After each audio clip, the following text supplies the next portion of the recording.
The 1988 World Series is brought to you by Miller High Life. Brewed to be smooth, never bitter. Takes time to make, time to enjoy. By the heartbeat of America, today's Chevrolet. And by Goodyear Certified Auto Service. Nobody fits you like Goodyear.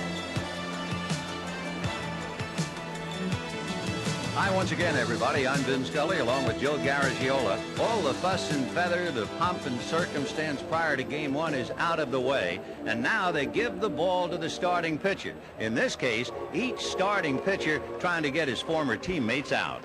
And everybody's looking for an edge. Since he knows them, do they know him? And is there a little bit mystery there? I'll tell you what, I don't think so. Having been traded, you just don't get an edge. But the best way to find out is to ask the pitchers. I did. Here's Dave Stewart first. I think they knew me. They don't know me now. They haven't seen me in 5, almost 6 years. I've developed a forkball now. I've gotten better control and better command of my pitches. It's not my intention to carry out any kind of a vendetta against Oakland for quote-unquote giving up on me, so to speak. They had no reason but to give up on me. I mean, I was very inconsistent for 4 years in the minor leagues with them, and they had to make a deal for a left-hander coming down the stretch in '87. They did it. They had to give somebody up, and fortunately it was me, and a change of scenery and the opportunity to pitch in the big leagues has made all the difference for me, and I've made the most of that opportunity, and I just hope I can continue to do that. I think it'll be fun, though, to play against some old friends and see everybody and compete against them on the same field in an atmosphere like the Fall Classic. The evolution and the maturity of a starting pitcher in Game 1 of the 1988 World Series. Well, Dave Stewart had to practically beg for a start in the big leagues, and here he is in the World Series. And Belcher, you know that story. Belcher came alive as a true pitcher about the middle of the summer, and now it's the fall. We'll get to the ball game right after this.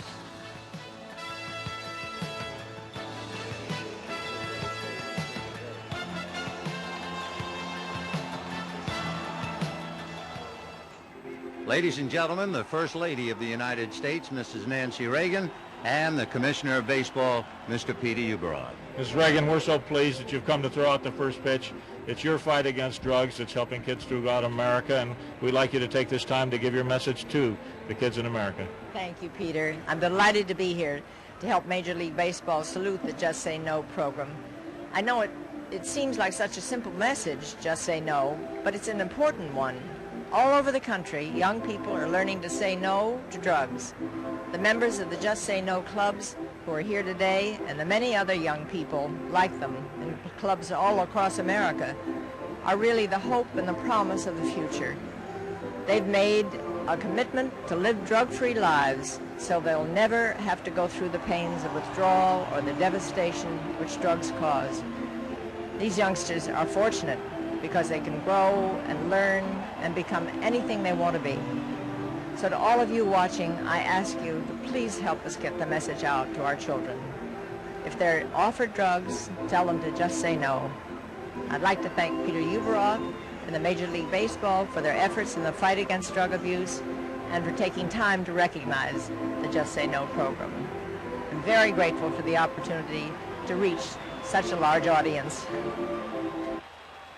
The preceding message was furnished by Major League Baseball. Ladies and gentlemen, we invite your attention to the Dodger on-deck circle, where the Dodgers, the Oakland A's, and Major League Baseball are pleased to welcome the leader of our nation's fight against drug and alcohol abuse. Through her efforts, the phrase, just say no, has become the battle cry of a generation. We are honored to have the First Lady of the United States throw out tonight's honorary first ball. Mrs. Reagan, it's your pitch.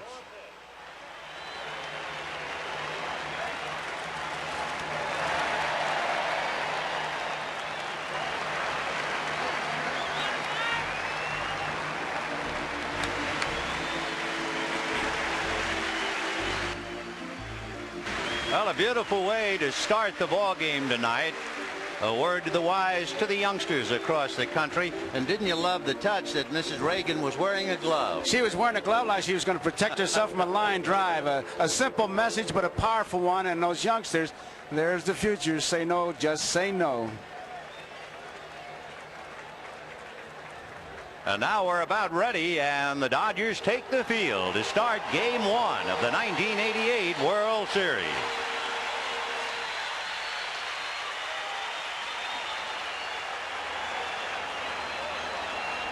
It is ironic that the Dodgers, in waiting before the first ball to be thrown out, showed some highlights of the season and of the League Championship Series, and the bulk of the highlights, the dramatic contributions of Kirk Gibson, who will not be in the starting lineup and was not introduced. He was back in the trainer's room getting some aid. And if you're the manager, Tommy Lasorda, how do you feel about losing your biggest gun?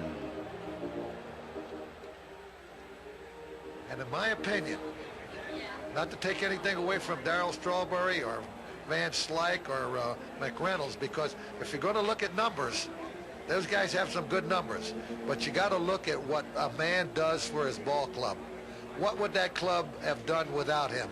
In my opinion, I think Kirk Gibson should be the most valuable player in the National League. About 5 hours ago, Tommy Lasorda sat in his office, and he in all sincerity said, boy, these trainers are really kidding around. Are they loose? And we said, what do you mean? And he said, oh, they're telling me that Gibson won't play. He felt in his heart that Gibson would play, only to get the crushing news a little while later. And it's injury upon injury. We know about the hamstring. It's a knee. A knee hurts in the slide into second base in the League Championship game number 5. And there's no doubt about it. You don't look at the averages. What he does, he turns up that intensity level a couple notches on his ball club. And as far as whether he will appear, Kirk Gibson now is listed day to day. On the mound, a rookie to start Game 1 of the World Series. And in case you're interested, the 9th rookie to ever start the opening game of a World Series, Tim Belcher, a 12-game winner during the regular year. Big kid from Sparta, Ohio. And he will be facing Carney Lansford, then Dave Henderson and Jose Canseco. And the first thing about Carney Lansford any pitcher should know, he is extremely aggressive. And you have to be very careful on that first pitch. If you think you're just looking for the strike zone with Lansford, you're liable to be in trouble. Belcher's got a curveball tonight. He's going to find out in a hurry, because you're looking at a first ball fastball hitter. And he looks at a fastball for a strike. He doesn't look very often. He only walked 35 times during the year.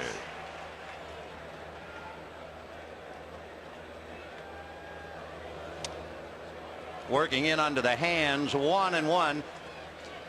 Carney Lansford, then Henderson and Canseco for a red-hot ball club. The A's have won 5 straight, 8 of their last 9 with Henderson on deck.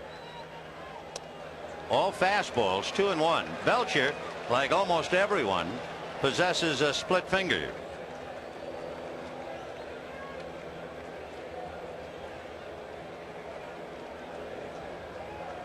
Two and one to Carney Lansford. And that's hit down the right field line, slicing foul and dropped untouched.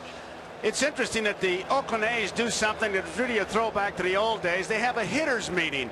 And Jim Lefevre, Bob Watson, and all the hitters talk about what they're going to do. And they say, well, that's what they used to do when they were traveling by train, talking about hitting. And with Belcher, the thing they talked about was make him get the ball down. He pitches high, make him get that ball down in the strike zone. Well, he's 2-2 to Carney Lansford. And he's high. There are so many connections between Oakland and Los Angeles. 2 of them are out in the coaching lines for Oakland. We'll get to them in a moment. 3-2 the count to Carney Lansford. Fisted foul out of play. The coaches for the Oakland A's: at third, Jimmy Lefevre. He was a 1965 Rookie of the Year for the Dodgers. Played in the '66 World Series. And over at first, Rene Latchman, who was a bat boy for the Dodgers and a ball boy back in 1960, even to '62 when Dodger Stadium opened. 3-2. Got him looking. Belcher has thrown a fastball in the mid-90s. 95, that last one. He's kind of pumped up, I would say. It's on the outside part of the plate. You try to keep that ball away, and he does a good job of it. So Tommy Lasorda got a jolt earlier with Gibson sideline. Starts off in the right direction as Lansford strikes out. And here is Dave Henderson. Another first ball hitter. Fouled away, 0-1. I think you can look at that Oakland bat rack, Vin, and see those bats moving. These guys don't like the base on balls. No. One of the things about the A's, they are physically intimidating. When they come out on the field, you think maybe the Chicago Bears have arrived. 0-1.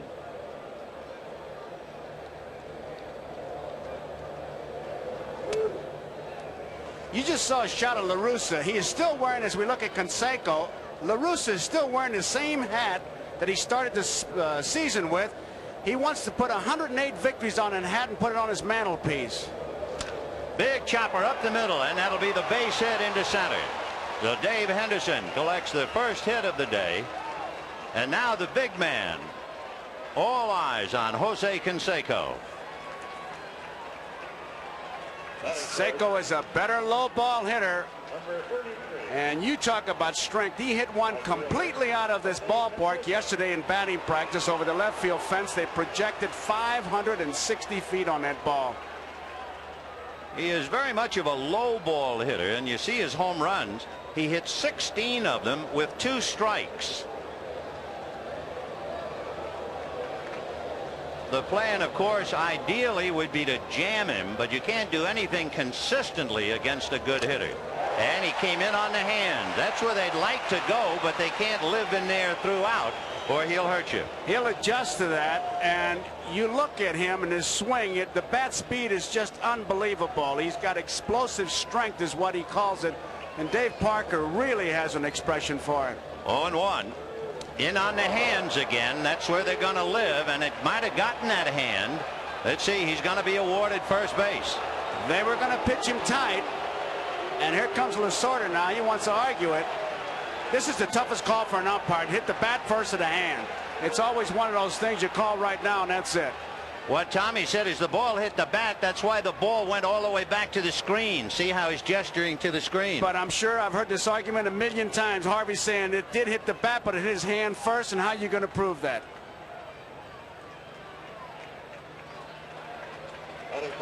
Look at those arms. Left fielder, Dave Parker. Now from another angle. Looking again. From there, I think it got him. I would say hit by pitch. Right, and it appeared on the arm more than the hand. So first and second, and the batter now is Dave Parker, who of course came here when he was a standout player for the Pittsburgh Pirates. There's another guy you got to pitch inside. You can't let him get that big arms out. Fouled away, 0-1. Take another look at the first dispute of the series. Hit him on the arm. I tell you, those arms are so big, it sounded like the bat. He could probably hit 280 with those arms.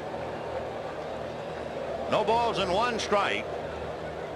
Parker followed by McGuire and Tim Belcher in a jam here. Runners at first and second, 1 out.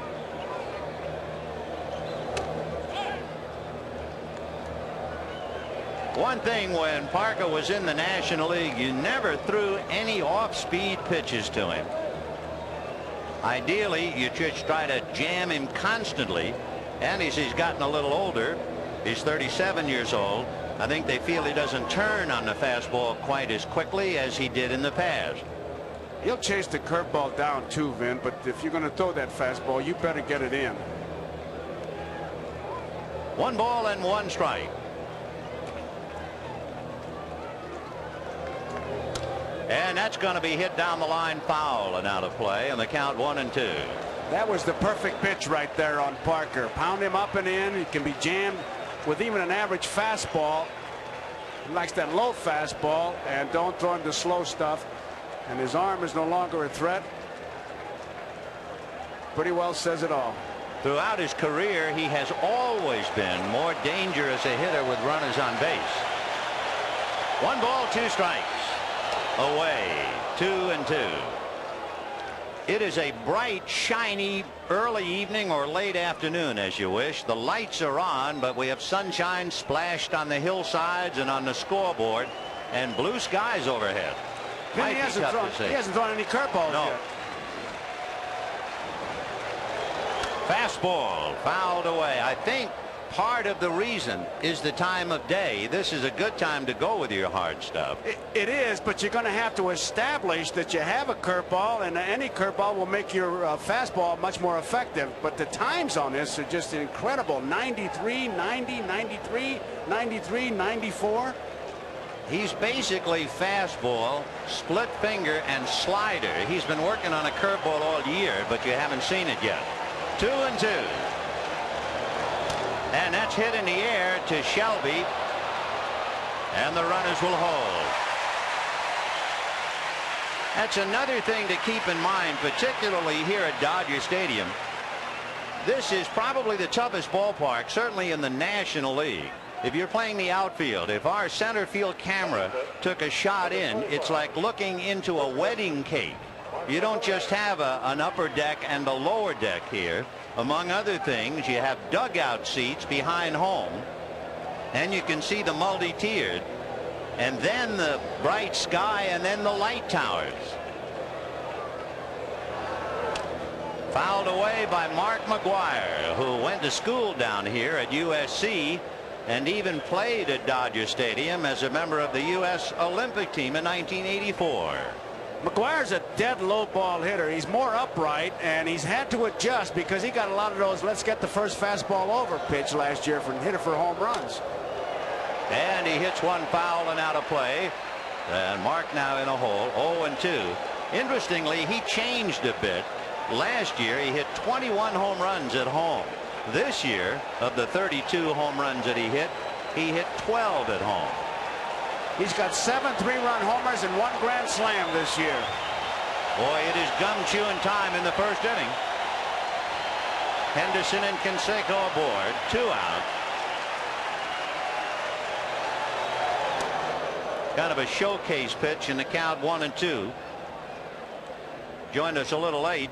Dave Henderson bounced one up the middle with 1 out for a base hit. Canseco hit by a pitch. Parker made the second out. And Belcher working on McGwire. 2-2. They're trying to climb the ladder with him. McGwire's the kind of a guy who'll chase that high fastball, even the bad breaking ball. Belcher doesn't have that big curveball, but he's also, McGwire is, in that 2-strike approach to hitting where they just want to put the ball in play. 2-2. So now he gives the A's the base running advantage. Henderson and Canseco ready to go on a full count with 2 down. They have a 2-strike approach to hitting taught by Lefevre, and Watson just put the ball in play, and these big guys don't need a full swing to hit one out. 24 pitches for Belcher, so he's working hard in the first inning. Runners go, and it's foul back. Tough pitch to lay off in that high fastball, and it just climbing. That might have been out of the strike zone, but when you got 2 strike zone, you can't be that picky. So Mark McGwire, who was born in nearby Pomona, and he'll be followed in the lineup by Terry Steinbach. Henderson and Canseco at the ready on a full count, 2 down, no score. We're just starting.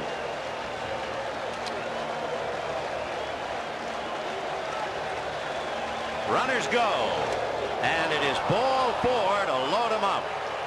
Tell you, Belcher's not changed speeds. He's thrown just a couple split fingers, and it's just going to be a matter of time if he keeps his pitching pattern up, because you can't keep throwing that hard and expect these hitters not to adjust.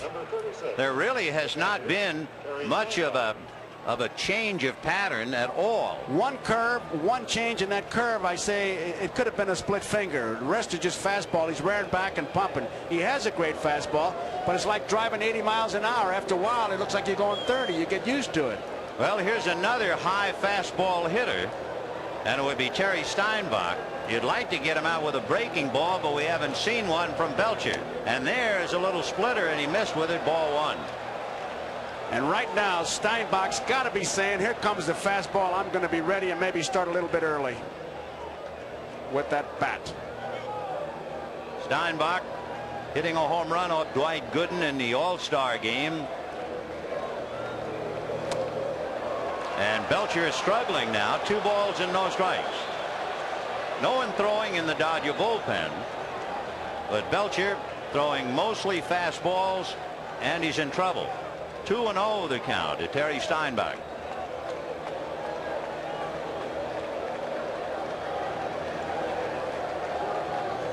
And it's a high fly ball to left center. It's playable. Shelby is there. And the A's lead 3. And at the end of half an inning, A's nothing. Dodgers coming up.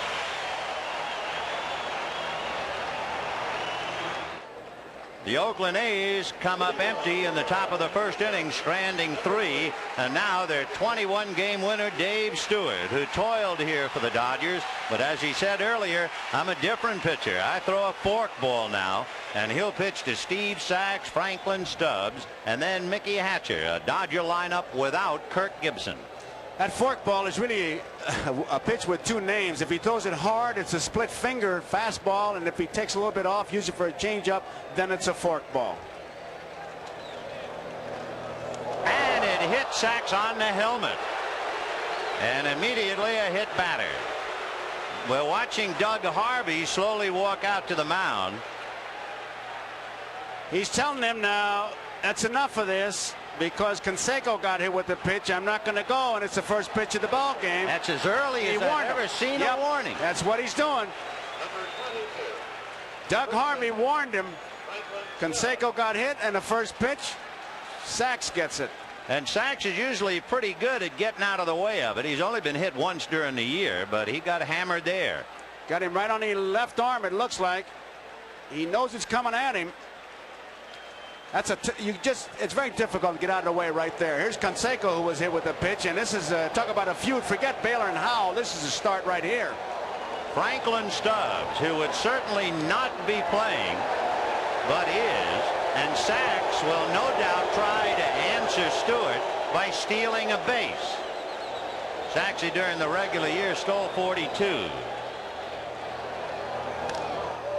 0-1. I tell you, Vin, the Baylor-Howell feud was kind of manufactured, and I hope we get a chance to get into it. But this is pretty serious what we're seeing here.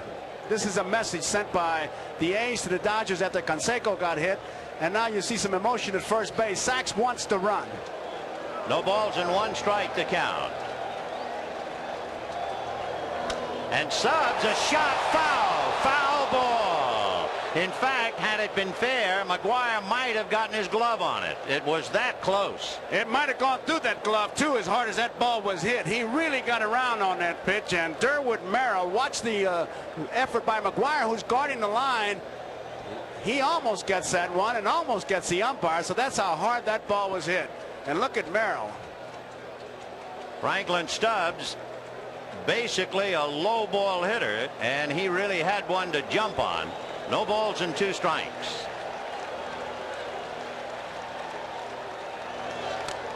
Fouled away. Stewart has changed his pitching motion with the man on to the point that he kind of glides. Now he's quick to first base, a good move, but he's very slow unloading to the plate, and that's where you pick up your advantage when he unloads that ball. It's a beautiful story. He's the 7th of 8 children. There are 4 generations in his family in East Oakland, and now here he is representing the city in the World Series. Ball 1 as the off-speed Stubbs, which is not a bad idea. Franklin is a feast or famine hitter, and usually his aggression pays off only on a fastball. You can see he kind of slides. He doesn't kick that leg up that high as he does when he's pitching from a full windup. 1 ball, 2 strikes. The good base runner doesn't worry about the pickoff move. He wants to worry about the plate move. As soon as he starts at the plate, that's when the good runner goes, so that's what you bear down on. 1-2 to Franklin Stubbs. Big chopper foul ball. You know, during the course of the telecast in the series, you'll be hearing us talk about a splitter, a split finger, and a fork ball. And the biggest thing with it is the rotation. A splitter, where you just separate your fingers a little bit, has a very tight rotation like a fastball.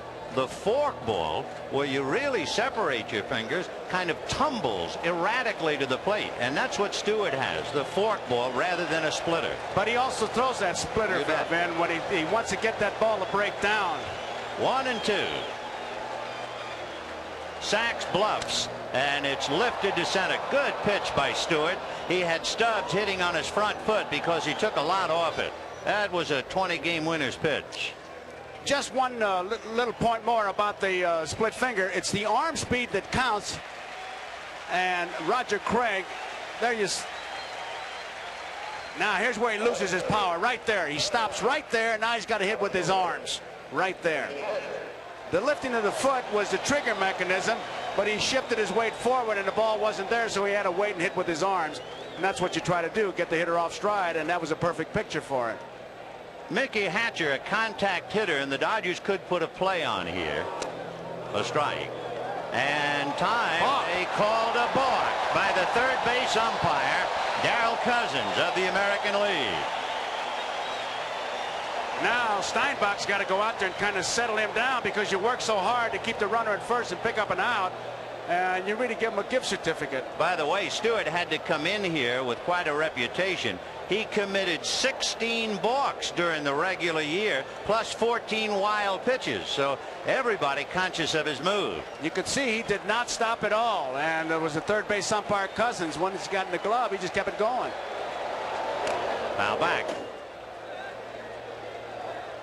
So now you really have the battle within the fight, with a runner at second, one out in the first inning, no score, and a contact hitter at the plate in Hatcher. Waiting his turn on deck, the Dodger RBI leader, Mike Marshall. 0-1. Fastball hit into left field and deep. That goes Parker way back. It is gone.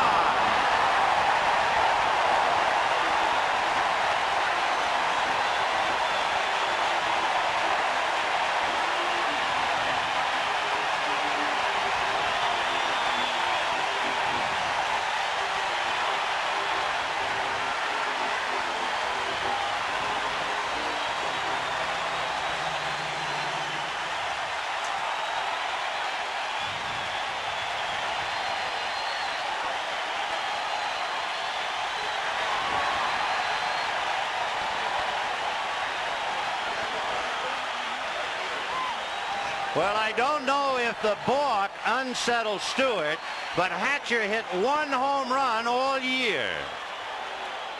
I think Hatcher is symbolic of his team, playing first base, playing left field. In fact, that home run, he hasn't hit that many. He doesn't even know how to run out a home run. He ran in like they thought they were going to take it off the scoreboard. He really circled those bases in a hurry.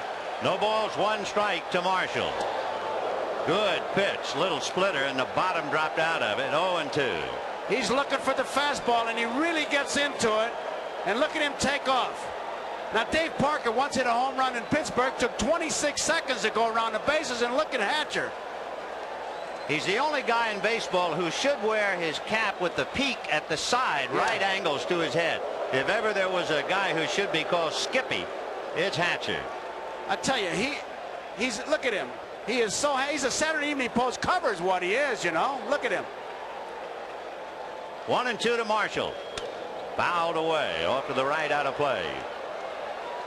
Tommy Lasorda, as usual, keeping his emotions very quiet so that no one would know that anything good happened for his team. Can't ever tell what Tommy's feeling. No. 1-2. Got him, and another good pitch. That's the second really good pitch. The one he made to Stubbs, the one he made to Marshall. He probably figures the one he made to Hatcher was a bad one. Of course, you know, a lot of us are inclined to say, yeah, he hit a home run, he hit a bad pitch, but they happen to be big league hitters. They are. That was about, well, that was the one to Marshall. It took something off of it. But when you talk about a guy hitting a home run like Hatcher, the ball was up a little bit, but they are big league hitters. You make a mistake, they're going to hit it. 1-0 the count of John Shelby. There you go, Mickey. Take that to the bank. And how close he came to getting another World Series. Minnesota, he just missed. Little roller up along first. Mark McGwire is there. Big guy takes it to the bag. Pretty close as Shelby motored down the line. But the Dodgers get 2 runs on Hatcher's home run at the end of an inning. The Dodgers 2, the A's nothing.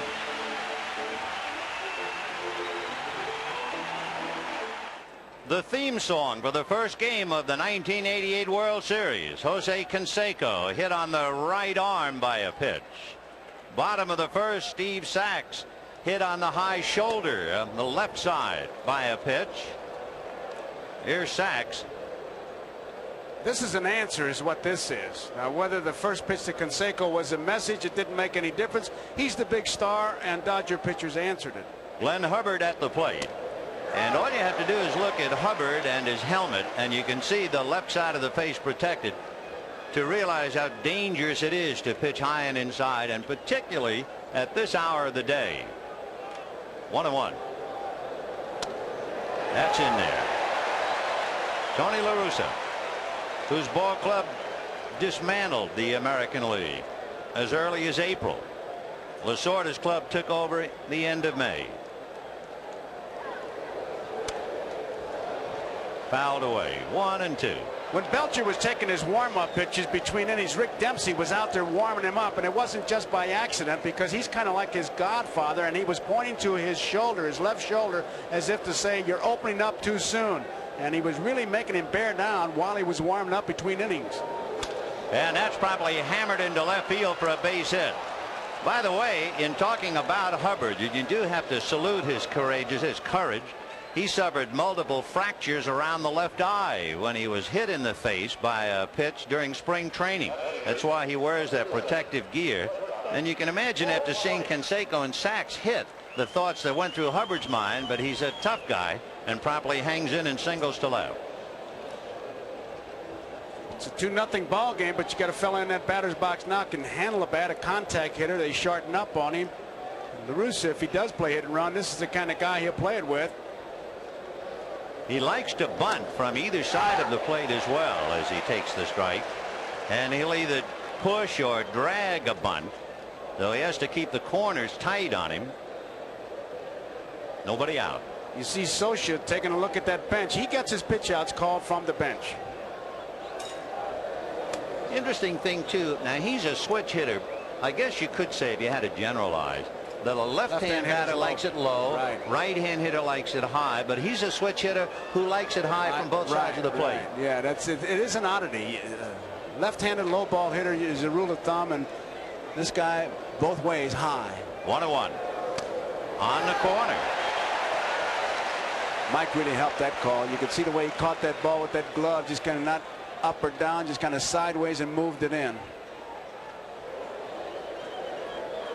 Walt Weiss had a wonderful year. He is certainly the A's candidate for the club's 3rd consecutive American League Rookie of the Year. 2-2. He's from New York. At one stage this year, he had a string of 58 straight errorless games. Interesting too about the life of a ball player. When you examine Walt Weiss, you want to talk about ups and downs and an anniversary. 2-2. Fouled away.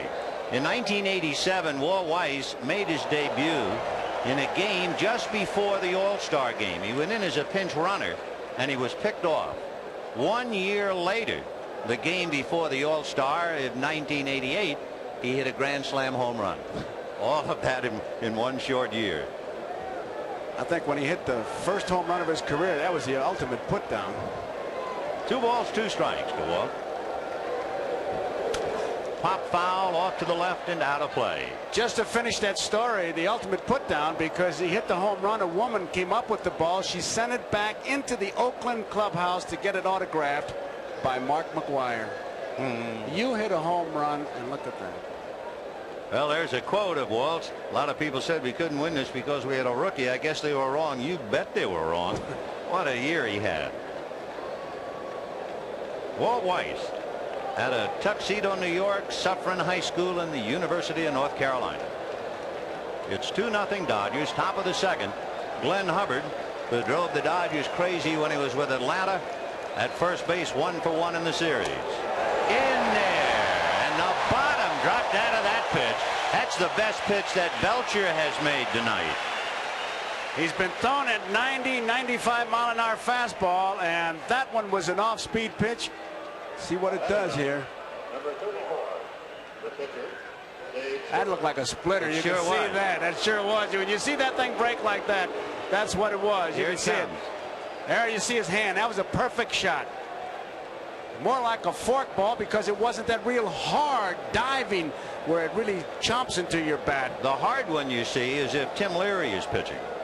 Now with one down, here is Dave Stewart, and he has a great memory because we were kidding him about swinging the bat, and he said, there's one thing he'll never be able to take away from me. I once hit a 3-run triple against Mario Soto, the Cincinnati Reds, and don't you think he's never forgotten that? 0-1 to Dave. He's about 2-3 minutes late on that first fastball that Belcher threw. Hubbard stole 1 base during the regular year, and with a pitcher up there, he doesn't figure to move. Strike 2, 0-2. Tell you what that tells you, Vin, right there, though, that Belcher doesn't have much of a breaking ball now. He's got that great fastball. He's thrown. Here's a pitcher who, if he saw a curveball, wouldn't know what to do with it. Probably couldn't identify it, yet he's gone 2 fastballs. I would say he's going to go out and get him right now. Let's see what the pitch is. I'd stay with the fastball because it's so good. What would have been so bad about asking him to bunt? Nothing. 0-2. 1 ball and 2 strikes.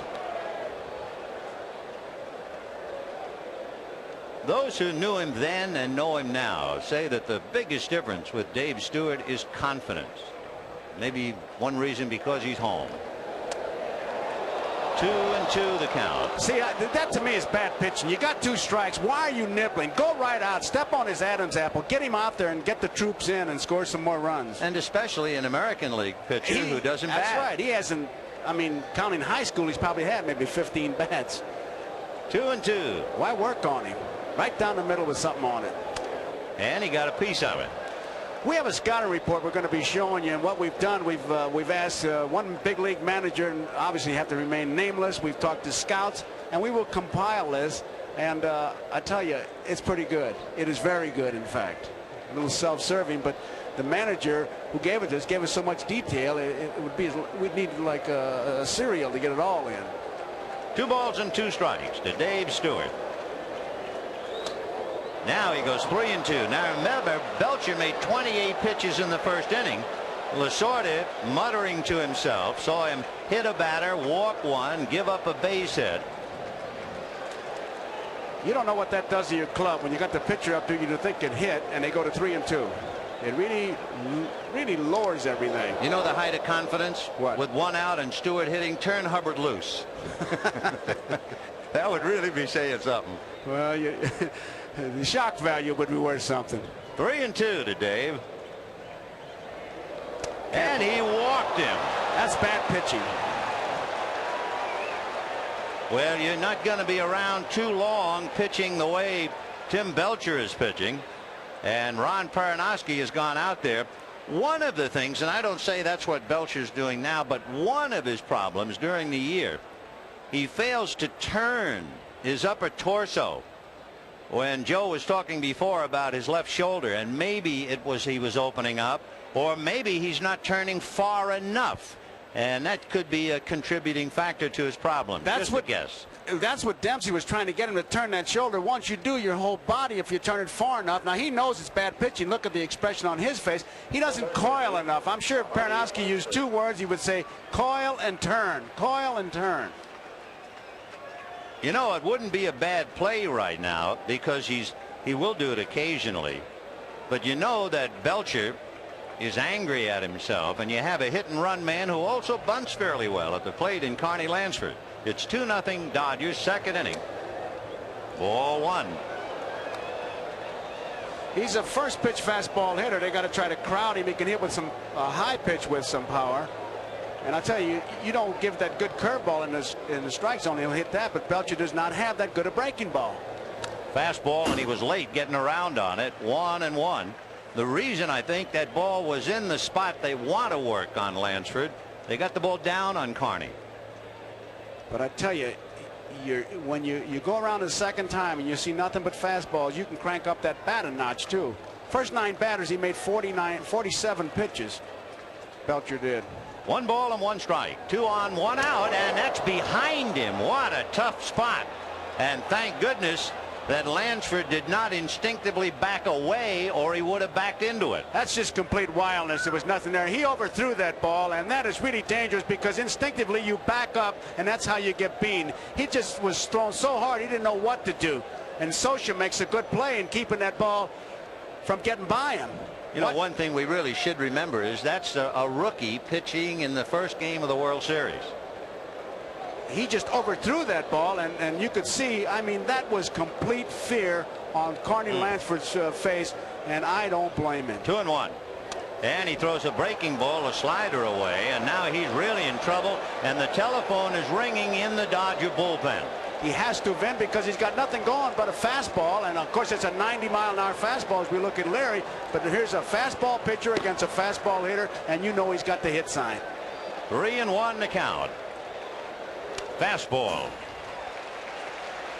As a catcher, there's not very much you can do. You can set a target and then just hope. That's about it. What you want to do is light candles in a spot like this because you're not thinking. You just hope that he throws it hard enough to get it by him. You have no pitches to work on. Now La Russa is telling the runners what he wants have done by them. Stewart's got to watch Hubbard. For me, I'd hold him. 3-2, 1 out, second inning, 2-0 Dodgers. Hubbard and Stewart out on the lines. And he's walked in to load the bases again. He got out of it very fortunate in that first inning because Steinbach had a pitch to hit and he just didn't hit it. And now you got Henderson coming up who hit a breaking ball, bounced it up the middle, but Belcher has not had anything but a fastball. So Dave Henderson coming up with the bases loaded. Hubbard at third, Stewart at second, Lansford at first. 1 out, second inning, and the Dodgers leading 2-0. And Leary throwing back of Belcher. And Henderson will be looking for his favorite pitch, a fastball. And it was a hard slider away, ball 1. And they'd best call time because Scioscia's going to have to go out there and really give him a quick lesson. Vin, if you were the hitter now, what you'd say is, look, he's getting nothing over but the fastball, and if he throws a slider and it's in the strike zone, I take it because it's got to be strength against strength, and look what you're looking at on deck. Mount Everest. Parker said that Stargell had a quick bat, but never has he seen a quick bat like this in strength. He said they only make one model, and they called it a Conseco. 1-0. Fastball fouled away, and the count 1-1. The Oakland A's. First team to sweep in a best-of-7 league championship series as they polished off Boston, and they have spotted the Dodgers 2 here in the early going. A lot of room in right center. 1-1. Off speed, and he missed. 2-1. There you see the defense are shading him just a tad to pull in center field, and they have to be deep with Henderson. Once again, the 2 breaking pitches missed. Got the strike with the fastball. Belcher trying to defuse a bomb here in the second. Fastball low, and now he's right on the edge, I'm sure, of coming out. Right now he's got to throw the pitch that got him here, which was the fastball, as we look at Hubbard and Stewart and Lansford, and you got a fastball hitter against a fastball pitcher. Look out. 3-1. And that's in there. 3-2. Oh, but he spotted well on the outside part of the plate. Henderson struck out about twice as many times as he walked. Very much an offensive hitter. He had a big year. 3-2. Swung on and missed. He just reared back and pumped that one right by him. He knew it was coming. He got it and couldn't hit it. Jim Belcher is not, or has not been, a great strikeout pitcher. His high this year 8, and he did that 3 times. He has already rung up 3, and now with 2 down, the biggest confrontation of the night. The bases loaded, and Jose Canseco. 5 of the first 11 batters, he's at a 3-2 count. You talk about living dangerously.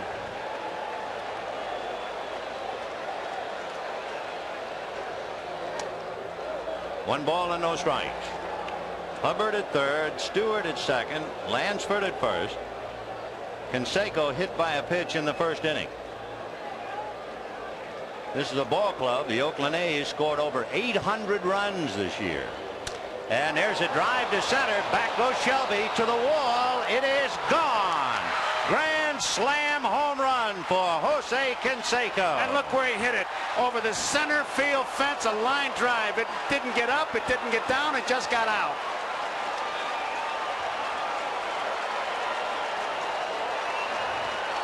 We talked about it. They have about 5 guys on that lineup with one swing can turn the game around, and you just saw it here. Jose Canseco makes Tommy Lasorda sit quietly, and that's quite a trick. It took a grand slam home run to do it, and did he ever smoke it?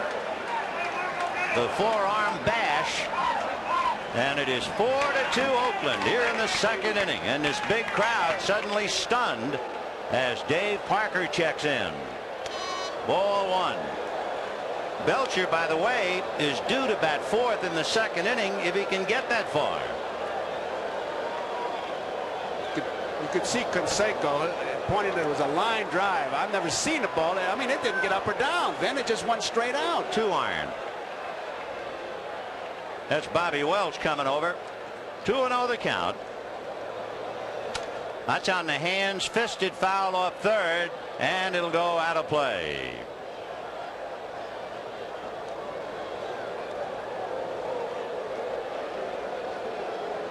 Look at those arms with the speed, and you see that little hitch that he's got. He knows it's gone. He's going to watch it all the way. There's no park in America that could hold that one. He knew it. 2-1 to Parker. Ball 3. So if the Dodgers had any momentum at all on Hatcher's 2-run home run in the first inning, that shot that hit the camera gives you the picture. Oakland 4, Dodgers 2.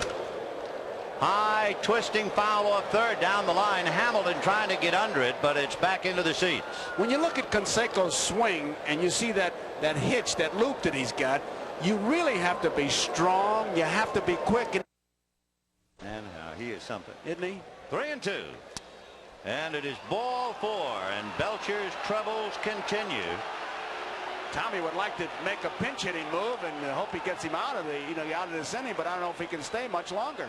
To repeat, with Leary and Ricky Horton, the left-hander, in the bullpen, Belcher is due to bat 4th in the bottom of the second inning. But it's a question of whether he can get that far. Bob Watson, the hitting coach, talking to Canseco, a student who got the message. Tell you, before the game they have a tee and they hit into a net. When he hits it, it sounds like 4th of July. 0-1 to Mark McGwire, who walked in the first inning.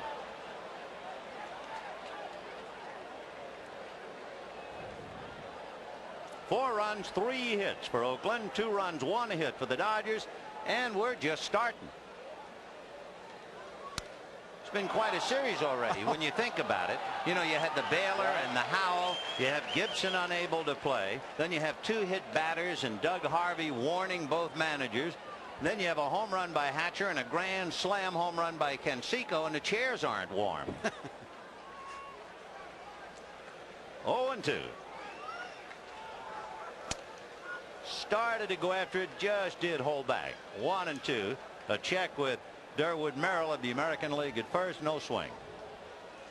That's the pitch they think he'll chase, but he's got that 2-strike approach to hitting right there. He just wants to put it in play. 1-2. Check swing on a roller to Griffin. Alfredo the short way to Sachs, but the damage is done, and the Savage is named Canseco. 4-2 Oakland.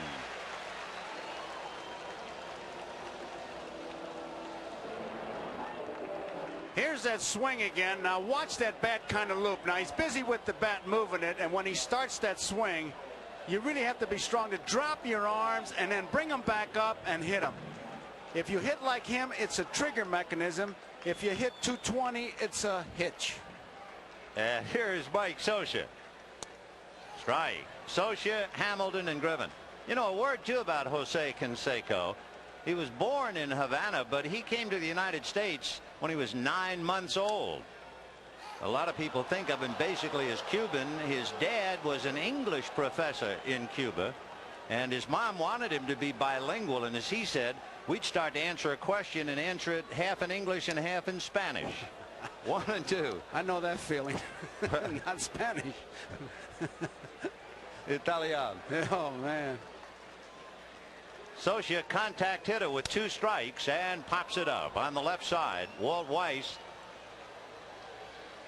1 away. They're hoping to get a base runner because the bullpen is still busy for the Dodgers. Vin pointed out Belcher's the 4th place hitter. As we look at Leary, sort of he kept him in to have him make a move. The only time Leary relieved in the league championship series, he really looked like a fish out of water. He has been basically a starting pitcher all year. So with 1 down, Jeff Hamilton the batter. You know, the 4 runs, it's a double hurt because you score 2 in the bottom half of the first. That's the inning you want your pitcher to shut him down. Not only does he not shut him down, they get the lead.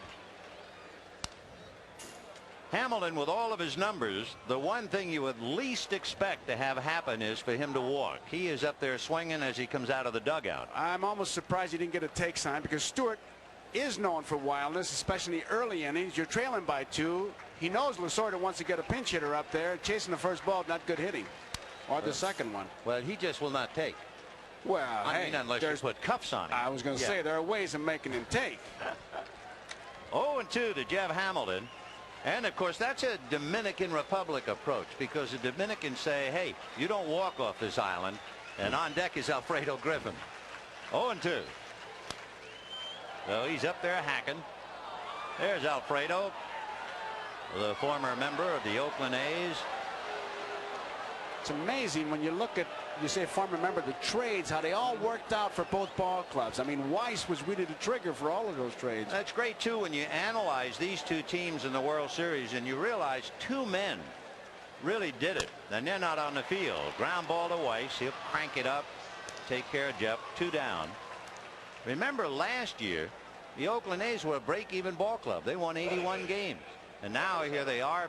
They demolished the American League and one going away by 13.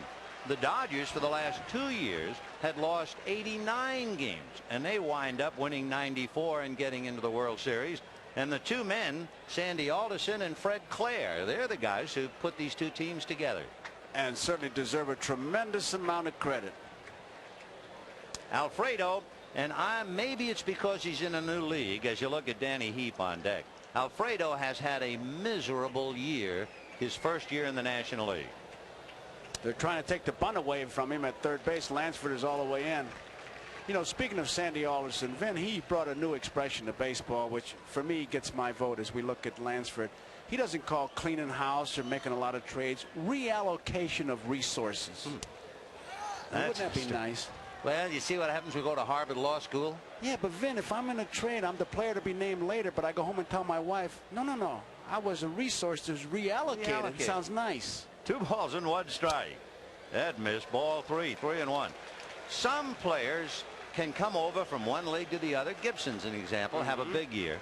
And another, like Alfredo, it is the longest year of his life. He has never hit 200 all year long, and then had his hand broken for good measure by Dwight Gooden. Can't figure it out. Look at Lance Parrish, the problems he had. Right. And Alfredo, you figure, would be the kind of hitter, a slap hitter, a switch hitter, bunt, who'd learn a little quicker than a free swinger. And he gets a base hit against his old mates. So he feels at home against American League pitching. Well, it looked like Stewart wasn't about to walk him. He was going to say, hey, hit you way on. He laid it right in her, and that's what Griffin did. And now Danny Heap will come up and bat for Belcher. So Belcher, as good as his control, could not muscle his way out of 2 jams. He got away barely in the first inning, and he was hammered in the second. Heap has had 1 extra base this year. That's surprising to me, Vin. Yeah, he's really disappointed in himself, especially as a pinch hitter. Danny's had just 4 hits coming off the bench and 40 some odd at bats. And of course, in his heart, he feels he's a much better hitter. He's got 36 hits and 38 total bases, 34 singles, or 2 doubles. He's got 2 extra base hits. 1-1, 2 down, second inning. Oakland 4 and the Dodgers 2. Carney Lansford hollering to Stewart. That's why he cupped his hand to his ear. He couldn't quite hear him. 1-1.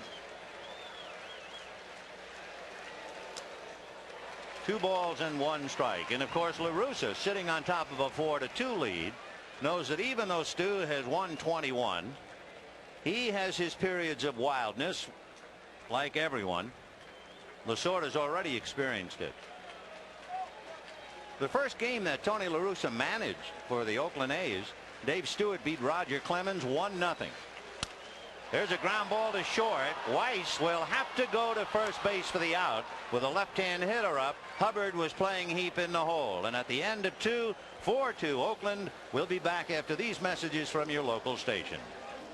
The Goodyear blimp from Los Angeles. The pilot, Dr. Jim Maloney from Vienna, Virginia. A Goodyear blimp first appeared at a West Coast Series game in 1959 when the White Sox played the Dodgers. Piloted by Dr. Jim Maloney? I've heard of house calls. That's a tough way to do it. Where does he park it? Here's Terry Steinbach to start it off. Ball 1. Steinbach flied to center for the last out with the bases loaded in the first inning. Terry will be followed by Glenn Hubbard and then Walt Weiss. Tim Leary is the new Dodger pitcher. Fastball and split finger. Leary won 17 games during the regular season, but he paid a price. He really was the 1988 edition of Mike Scott of Houston. He won 3 games last year, was very disgusted, and went to the Mexican League and pitched over 100 innings in Mexico to learn the split finger. Well, he had that 100 to the 228 in the regular season, and let's face it, whether he denies it or not, he had to get tired, and when he became tired, his mechanics changed, and suddenly he wasn't nearly the pitcher he was up until he was 6-1 in August. 2-1. And he was commuting to Mexico. I mean, he was putting his uniform on in Santa Monica and driving down there and then pitching and driving back. And now here he is in the World Series. I mean, that alone would wear you out. He's a local product, went to school at UCLA. His mom was the club golf champ at the Riviera Country Club, one of the fine country clubs in America. Boy, that would be embarrassing. Play your mother, she's got to give you shots. Right, I know. 3-2.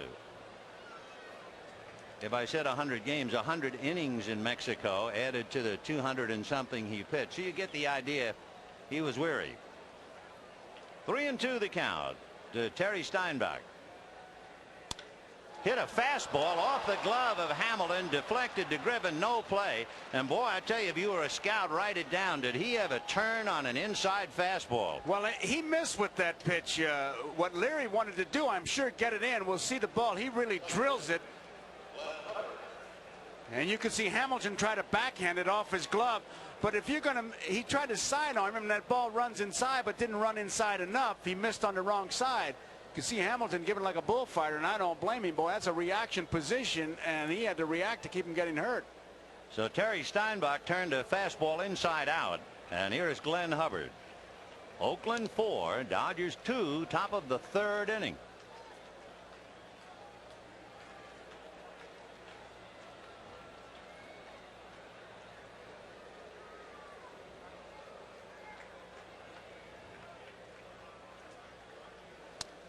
On the inside corner, 0-1.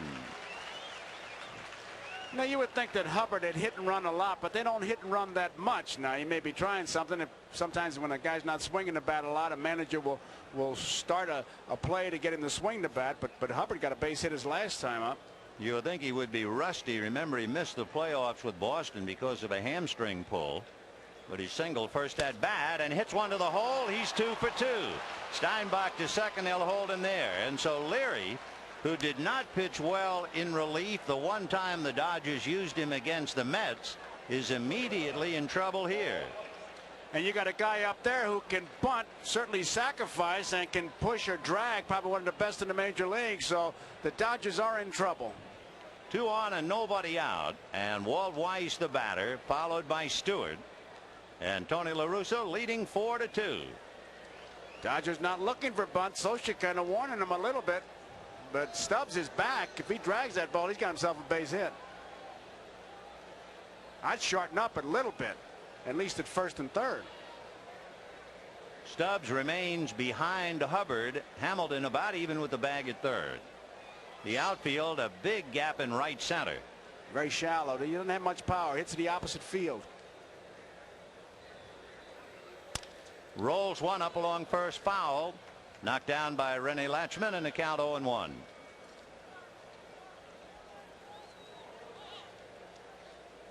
You'd be bunting for a base hit is what you'd be doing, and give up yourself right here. He can handle that bat. Stewart would not exactly put fear into you in the on-deck circle like a Canseco would, but you want to keep it going. Playing back, Sachs and Griffin, I can understand, get the double play, but if I were Stubbs, I'd kind of protect a little bit. No balls and one strike. And he lifts one to left center. Shelby and Hatcher. It's Hatcher to pick it off, and the runners hold. One down, Dave Stewart coming up. We'll see now if they ask Stewart to bunt, basically to hope to move the runners along, but more importantly, to stay out of the double play. You want to get the top of that order up there, Lansford, that's for sure, and the only way you can do it is to stay away, and Stewart has to be bunting. You know, you talk about you want your ball players lean and hungry. Stewart never eats before he pitches. He says that he found that the nerves were too much for him, so he never eats. So we're looking at a hungry hitter. 2 on, 1 out in the third. A's 4, Dodgers 2. Now that's how baseball has really changed for me, I tell you. The fact that he wasn't around to bunt? Wasn't around to bunt. Of course, it's not just me. I heard McCarver and Palmer moaning the same way as I am. I mean, you got to keep the inning going. You know, if he could hit. 1 ball and no strikes to Stewart. Stubbs is still back. He doesn't have a thought of a bunt. And apparently not going to get one. 1-1. Now we'll see if he puts it on. La Russa and Bob Watson. I think if I were Lefevre at third, I'd holler, bunt. You know, spell it out. By the way, and I know this from the course of the regular year, it's not necessarily Lefevre hanging out the signs. La Russa will mix it up. He'll have Rene Lachemann, the first base coach, do a lot of the signs.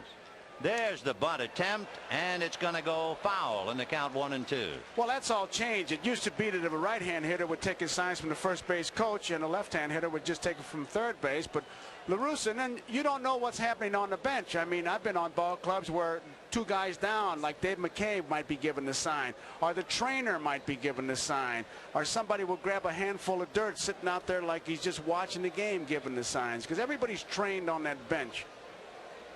1 ball and 2 strikes. The count is Stewart. 2 on, 1 out. And see if they have him bunting again despite the 2 strikes.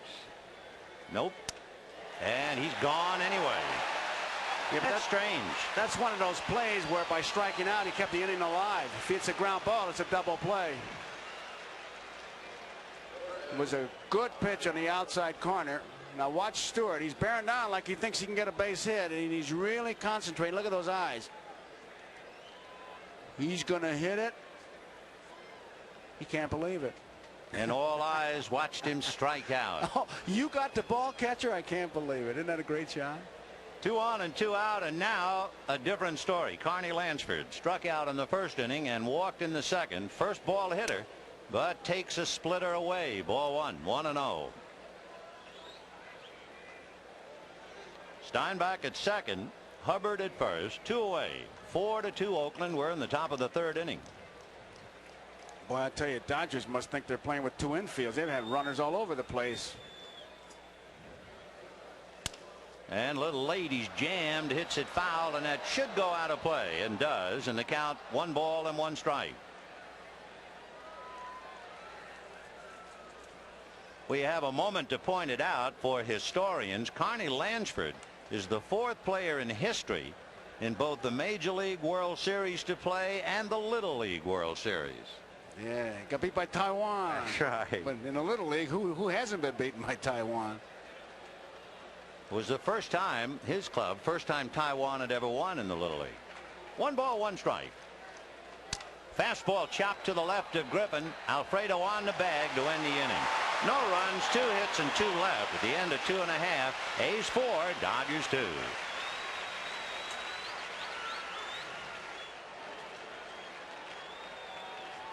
Kirk Gibson frustrating and edgy in the far corner of the Dodger dugout as Steve Sax takes ball 1. If you missed it, Gibson was examined by Dodger team physician Dr. Frank Jobe. Diagnosed Gibson as having a sprain of the medial collateral ligament and surrounding tissue in his right knee. Fly ball to right field, and Canseco is there. 1 away. To conclude the Gibson report, the injury sustained in Game 7 of the League Championship Series. The knee was injected with xylocaine and cortisone.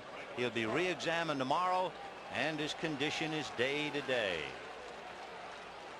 Problem with the World Series, ain't many days. That's right. You talk about a short series, you can get short in a hurry. Franklin Stubbs, who is playing only because Gibson is down, flied to center in the first inning when Stewart made a great off-speed pitch on him.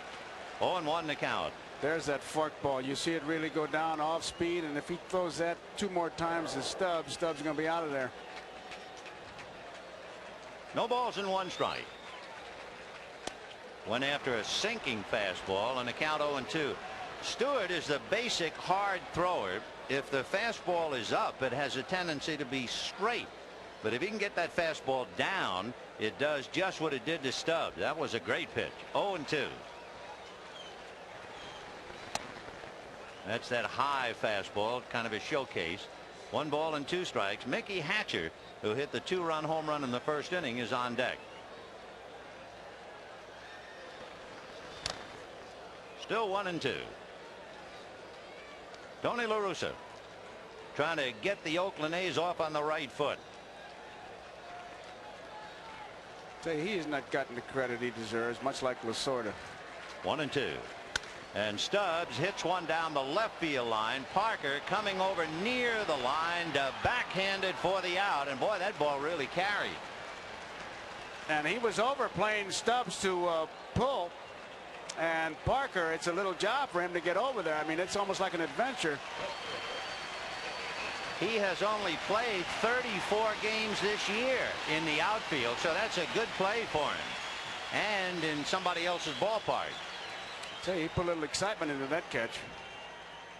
Hatcher hits one foul off and will go into the crowd. 0-1. This, of course, one of the great moments for the Mickey Hatcher Marching and Chowder Society. It occurred in the first inning. 0-1. 1 ball, 1 strike.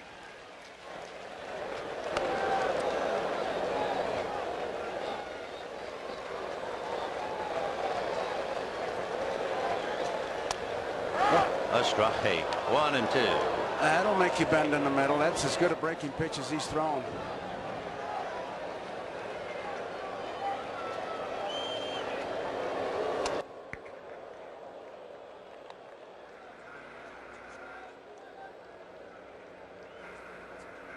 Put a 3-2. Just shook him off. And that's popped foul off to the right. Steinbach and McGuire on the run, and it goes off the glove of Stein. Understandably, he took his eye off the ball.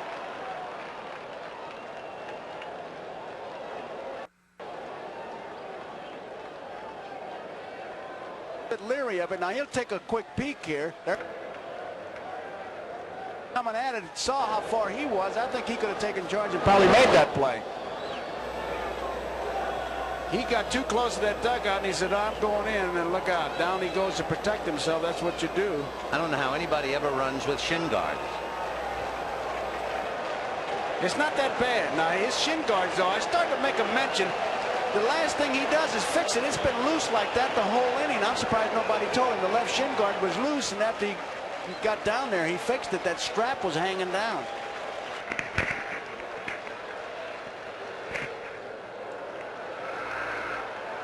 Sole of your shoe came up and would flap.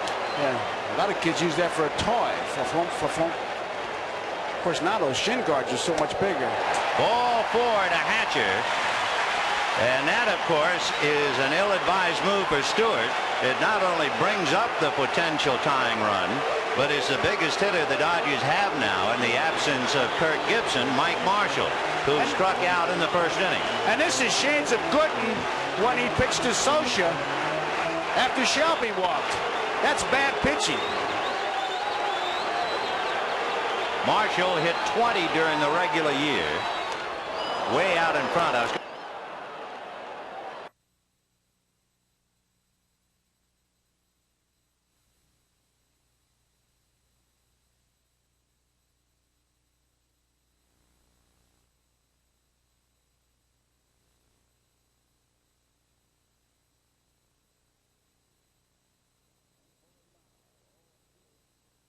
And pull it foul. 0-2. Can do, what is it? They also serve who only stand and wait. Now is when you widen that strike zone on Marshall. You got a chance here to work on him and get that ball out of the zone, and he may just chase it for you.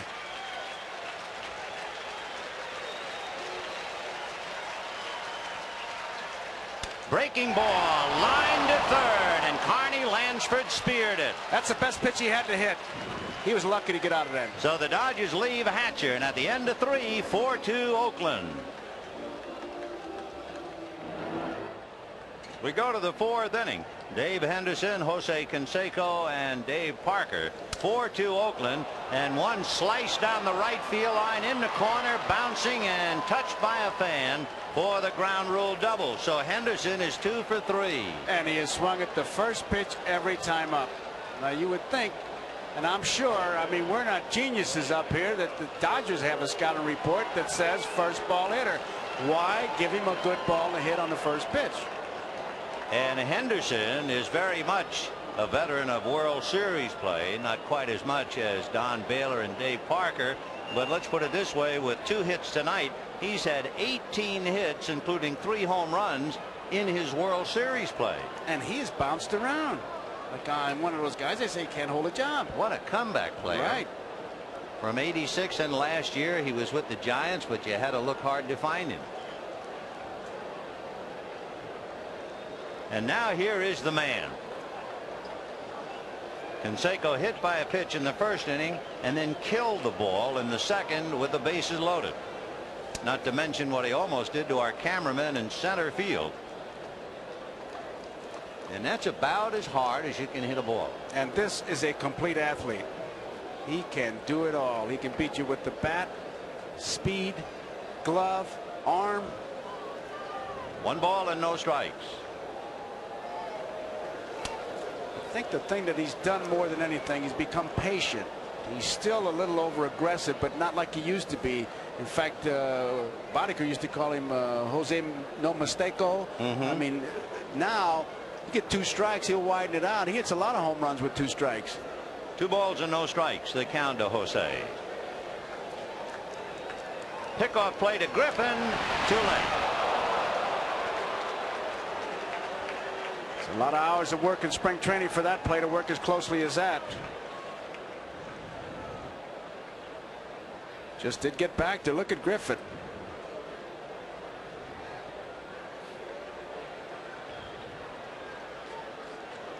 So the big man waiting, slightly open stance as you see, and that's one thing if you're a catcher you had better do with him, because he adjusts almost on every pitch. 2-1. Bob Watson talks about that, Vin. He says it's tough, but he's been more consistent with his stances. It's tough to tell a guy what he's doing when you don't know what he's doing when he's actually right and hitting the ball and in the groove, because he moves so much. In fact, that would make him unlike the majority of major league players today who just get in the box and stay there forever. Not Jose. 2-1. Ball 3. Oh, they're trying to jam him, and I tell you, you better miss like that. You miss out over the plate, you're going to be another 2 runs behind.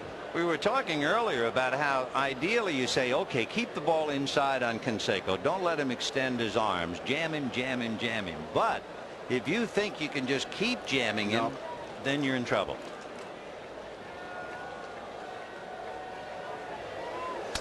Big chopper to the hole, flagged by Griffin, who wisely goes to Sachs, who will run down Henderson. Oh, what a head digs up play.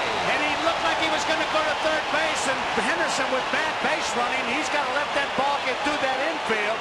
And what Griffith did, he was no way he was going to get Canseco. Now look, he looks at third like he's expecting to play, and now he goes to second base, and there's Henderson, who really should have bought a ticket because he was just watching the play. Well, I love Major League plays. That was a great one. That's a reaction play. You can't practice that play. You have to have that play happen in front of you and say, well, what am I going to do? Right now, he's thinking what he's going to do. Get him at third, knows he can't get him at first, and he sees a little peripheral vision, picks up Henderson, and bye-bye, Dave. And when you think about it, it's also a tribute to Walt Weiss. They traded Griffin away. That's right. Pretty good ball player, but you don't get a good ball player unless you got another good one coming up. So we're seeing two pretty good shortstops. Well, here's the Cobra, as they used to call him always in Pittsburgh. Of course, he played in the '79 World Series, playing under the National League rules with no DH. Luis Polonius sits down, and the big Cobra's in the lineup hitting fourth. You know, just one other thing I want to point out. It was a great play by Griffin. Saxey was on top of that play, because Saxey could have been deep and just watched it because he figures the ball's going to go through, but he went over to the bag, and Griffin had somebody to throw it to. Too many times when you watch a ball game, you look at it and guys turn into spectators. You've seen that, man. Oh, sure. That was a wonderful play. It really was. Little number to the right of the mound. Leary has to pick it up as it dives, and he has trouble finding Stubbs. Throws it down the line, and they're going to call Parker out for running inside the lane. Dave Parker will be out because he did not run in the 40-foot lane. Doug Harvey, the plate umpire, will explain it.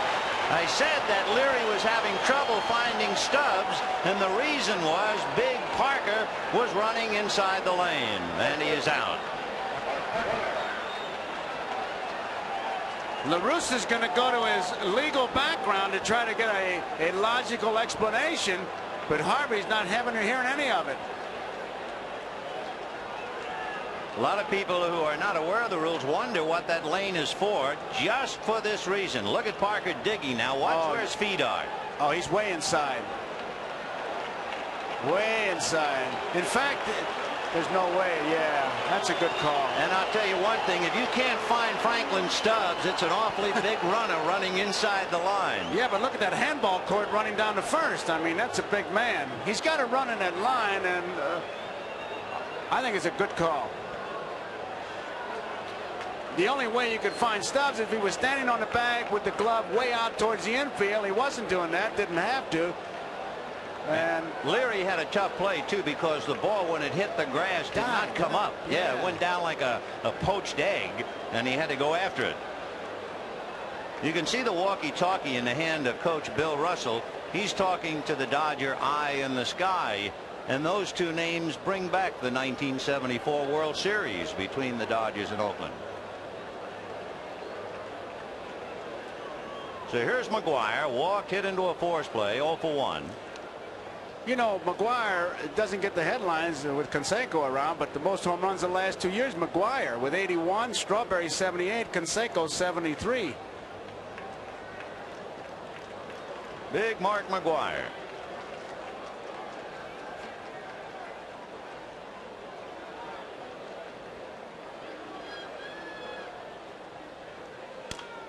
Little roller up along third, foul, and the count 0-1. McGuire is 6'5" and 225 pounds, so he had really put together. Canseco is 6'3" and 230. Parker is 6'5" and 240. I think somebody took a composite, and Parker, McGuire, Canseco, and Baylor came out to 6'3.5", 225. Team photo covers your whole wall. Tag team match is what we are. 0-1 to count to Mark McGuire. 4-2 Oakland in the fourth inning. Thing I like about McGuire, Vin, he's not home run crazy. He says, I want to get hits to drive in runs. He says, after all, a home run's nothing but a hit that leaves the park. What a way of looking at it. Which, you know, is another thought about Canseco and what kind of a year he had. Remember, you have a 40 stolen base man at first. Canseco, with his home runs and his stolen bases, as he stands at first, he hit 307. You know, everybody's talking about how far he hit the ball, how hard he hit it. He's a 300 hitter. And he told Lefevre in spring training, he said, I think I can hit 300. And Jimmy said, when he said that to me, I said, he's matured. He's matured as a hitter. He wants to be a complete player. 1-1. Boy, there's a franchise. That's all you can say. He is a franchise. 2 down in the 4th inning. One thing they say about Canseco is he has a tendency to lean, and they try to hold the ball on him. So if Leary just freezes him, that's what he's trying to do. In other words, he'll throw over there, but if he likes to take a walking lead, does Canseco. In other words, the old story of a body in motion tends to stay in motion. And so the opposition will try and just come set and make him get back down on the heels. Yeah, but I'll tell you what, he's got the green light to go. But if he runs with McGuire up there, I think La Russa will have a talk with him. 1-1. And there he goes. Ball 2, and it's dropped by Scioscia. Well, didn't he try to steal third with 2 out against Boston? Well, he's got it on his own, because La Russa said to him, he said, I'm going to tell you something. You got to run to win ball games, and you better have a high percentage. Now, Scioscia's got a pretty good ball to handle right here. He just doesn't catch it.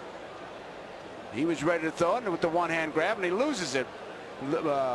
Canseco, Weiss, they all run on their own. Polonia's another one. Now they're going to take the bat out of McGuire's hands. They'll put him on. And that's why I say that when you steal a base, sure, you get another base runner, but you got a guy up here that can sock it, and you got Steinbach coming up. Sure, he's got some pop, but he didn't have that McGuire pop. I don't think that was a good play to steal right there. I'd want McGuire to swing. So remember, in the inning, Henderson opened up with a double to right. Canseco hit one to the hole. Alfredo Griffin and Steve Sachs made a good play to get Henderson. Then Parker was out on a nubber running inside the first base foul line. Now the stolen base and the intentional walk to McGuire. So at least for the moment, Oakland doing a lot of things, and nothing has happened. Terry Steinbach flied to center and had an infield single. Steinbach was hit by a thrown ball leaving the batting cage and suffered a fractured orbital bone around his left eye. That's why he's wearing that helmet a la Glenn Hubbard.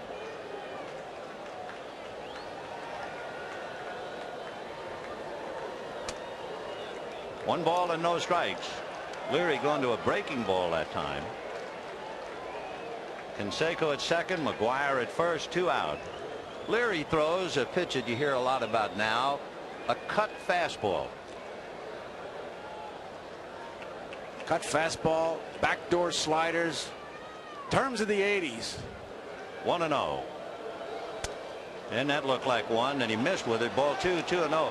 It's a ball that sails. In my day, it would just be a ball that sailed. What they claim is you either hold the ball off center, or you put more pressure on one finger than the other to make that fastball run in that direction. Well, it's like a bad slider. Some guys, when I throw a bad slider, as we look at Paradowski, will say, well, if it's a bad slider, it becomes a cut fastball. Also becomes a triple. 2 balls, no strikes. There's the fastball. No fuss about it, and the count 2-1. The good fastball pitcher throws one of 2 fastballs, the 4-seamer that rises or the 2-seamer that sinks, and he works on control.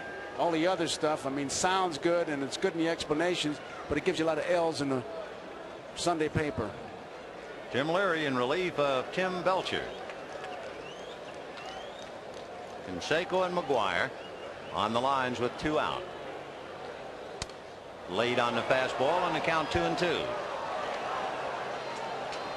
4 runs, half a dozen hit for Oakland. 2 runs, 2 hits for the Dodgers. A home run by Hatcher with a man aboard, and a monstrous grand slam by Jose Canseco in the 2nd inning. Dave Parker hollering a little encouragement. Well, it's been one of those games for Oakland. They're leading 4-2, but they really should have a pile of runs here, and the Dodgers are hanging tough. So deuces wild on Terry Steinbach. 2 balls, 2 strikes, 2 out, 2 on. 4-2 Oakland.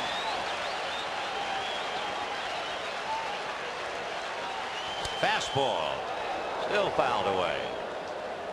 Now you see Scioscia set up like that, and Leary was able to hit that spot. Sometimes when a catcher moves too soon, he really doesn't know it, and so they have somebody on the bench who will be watching Scioscia to see that he doesn't move too much, because at second base, Canseco can give the location. And if you know that ball's going to be away from you, you're going to dive into it with that swing and be able to do something. Not with that last one. That was a 96-mile-an-hour fastball. 2 balls, 2 strikes. Got him. No runs, a hit, 2 left, and it's still 4-2 Oakland.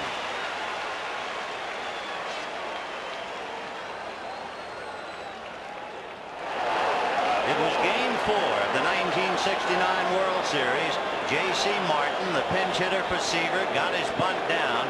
Pete Rickard of Baltimore picked it up. The throw along the line hit the runner, and the winning run scored. That's going back almost 20 years ago. Tonight we had an argumentative play involving Tony La Russa, Dave Parker in the play at first, and now we move to the bottom of the 4th inning. 1-1 the count to John Shelby, who grounded out in the 1st inning.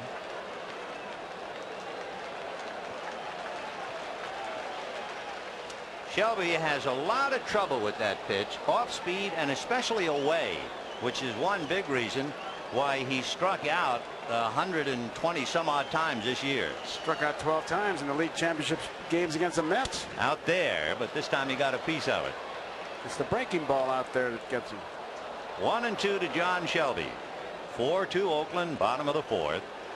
And Dave Stewart ready to go back to work. Pulled foul.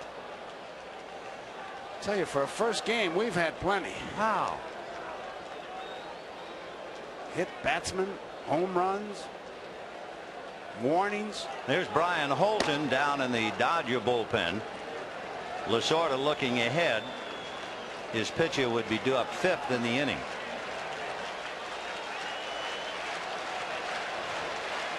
One and 2. And there it is. They just keep that ball away, and John keeps coming up empty. But that was a fastball that was high, and it's a riding fastball. You see it all. I mean, the simple explanation is the high fastball, you see all the ball. The low one, you only see half, but it's out of the strike zone, definitely. He wants it low, Steinbach, but look where it is. I mean, it's high outside, and he just could not reach it.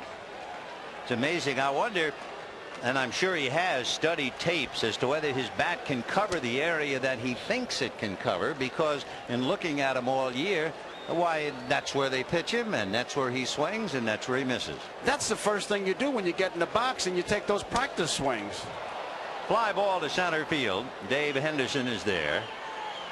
That'll take care of Mike Scioscia. 2 out in the 4th inning. Vin, while Hamilton's coming up, I want to talk about that Don Baylor Howell thing. I was talking to Claire Smith at Hartford Courant, who's a good friend of Baylor's. Then I asked Baylor, I said, it's not like him to pop off. I said, you know, yesterday in the workout, Canseco had a few riders around him. McGuire had no riders around him. I really believe that Baylor let out the blast to take the heat off the young players, because wherever Baylor went, everybody followed him. And when I confronted him and said, was that a plan? He said, you don't know me that well. I said, I'm not asking you that. Was it a plan? He said, yes. So it was all calculated. It really was. And when you think about it, that's what leadership is. That's what the old guys do. Excuse me, but look at Fernando. He's kiddingly, as if he were angry, refusing to give Lasorda the ball. He is really a character. Well, I get the point, though, that Baylor decided to take the heat off the kids, and right. That's what he did. And that, to me, is leadership. 0-2 the count to Jeff Hamilton, who grounded to short in the 2nd inning. Dave Stewart roughed up in the 1st inning, but he has settled down since, allowed just 1 hit. On the other side of the coin, Dempsey told Belcher not to get caught up in the hoopla, and Belcher only bought 1 ticket for the World Series. Half swing. See you later for Hamilton. The Dodgers tiptoe out of the 4th inning. It's 4-2 Oakland. We'll be back after these messages from your local station. There he is. A pretty good plan going into this thing, and he took the heat off the kids all right, which is what he was brought over for, to leaders, show some leadership. Always tickles me when they talk about guys being leaders and about all they do is they holler 2 outs, and you got a $7 million scoreboard that says the same thing. Show me. There's Glenn Hubbard. He'll show you. He's 2 for 2. Both times singles to left. He's putting a pretty good player back on the bench, Mike Gallego, that had a good series. But Hubbard is something. Of course, for a while when he played with Atlanta, he wore a beard. He really did look like he came off a cough drop box. And once he got rid of that, he looked much younger, and he's been playing very well. 1-1 the count to Glenn, born in West Germany at Hahn Air Force Base. He looks like something that fell out of Dave Parker's pocket. 1-1. Ground ball to the hole. Griffin is up with it. The off-balance throw got him on a good stretch by Stubbs.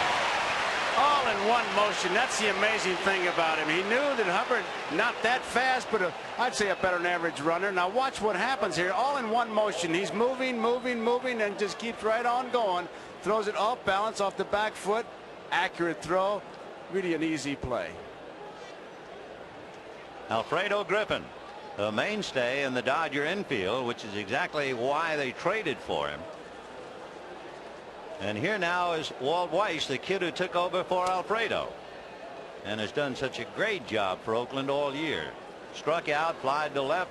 Kid from New York is 0 for 2.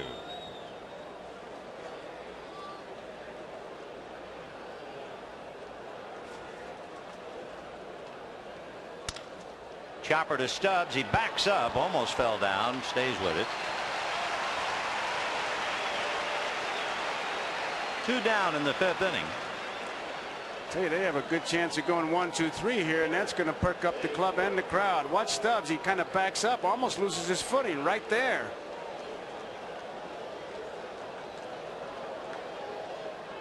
So Dave Stewart coming up and had one of the bigger at-bats in the game. And I know you're saying, oh, sure, but it's true. In the 2nd inning, he walked. And that eventually led to the grand slam home run by Canseco.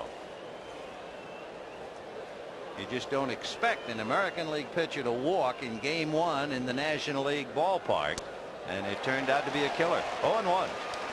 2 base on balls in that inning. Base on balls, there's no defense against it. Canseco's going to hit the home runs. You're not going to stop him, but you got to do something about the base on balls. 0-1. Aha, tried to push one up along first. 0-2.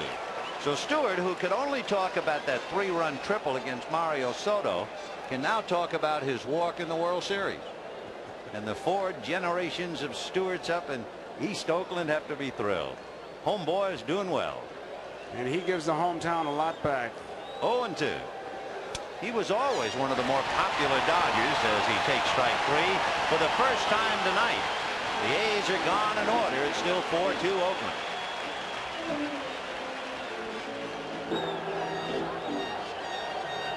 I have seen a lot of great pitching over the years, working day after day in baseball.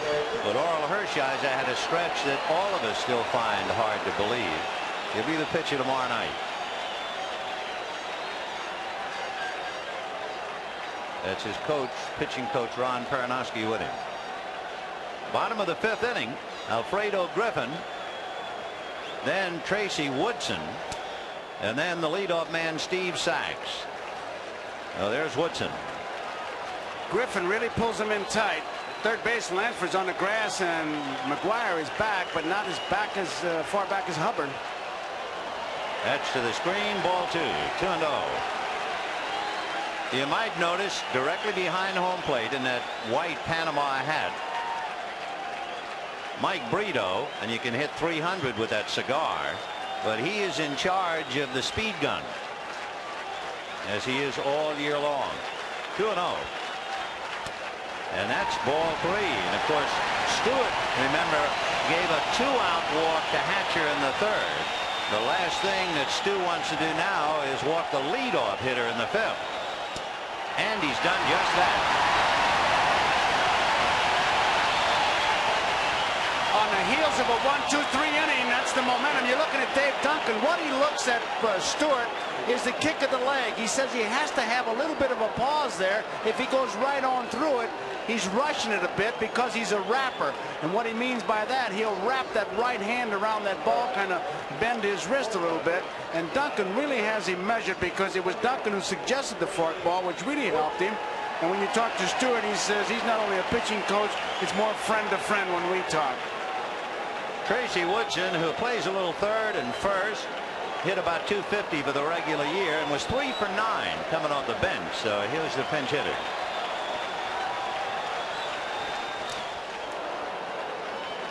That's that good running fastball, the one that he keeps down. 0-1 the count.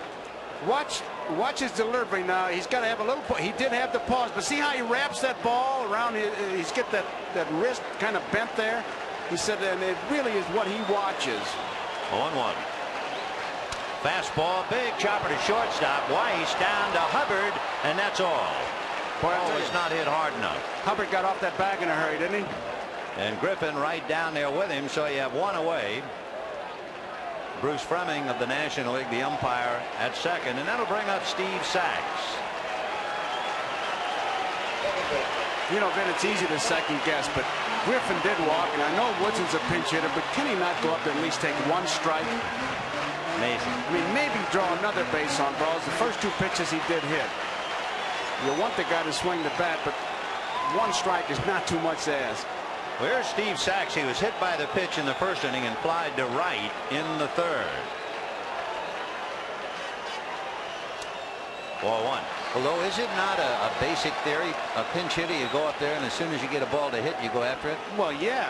I mean, I say you want him to hit, but I mean, a lot of pinch hitters will at least take a strike in a spot like this. You're trailing. He's not what you'd call a home run hitter. It's 4-2 A's, bottom of the 5th, time.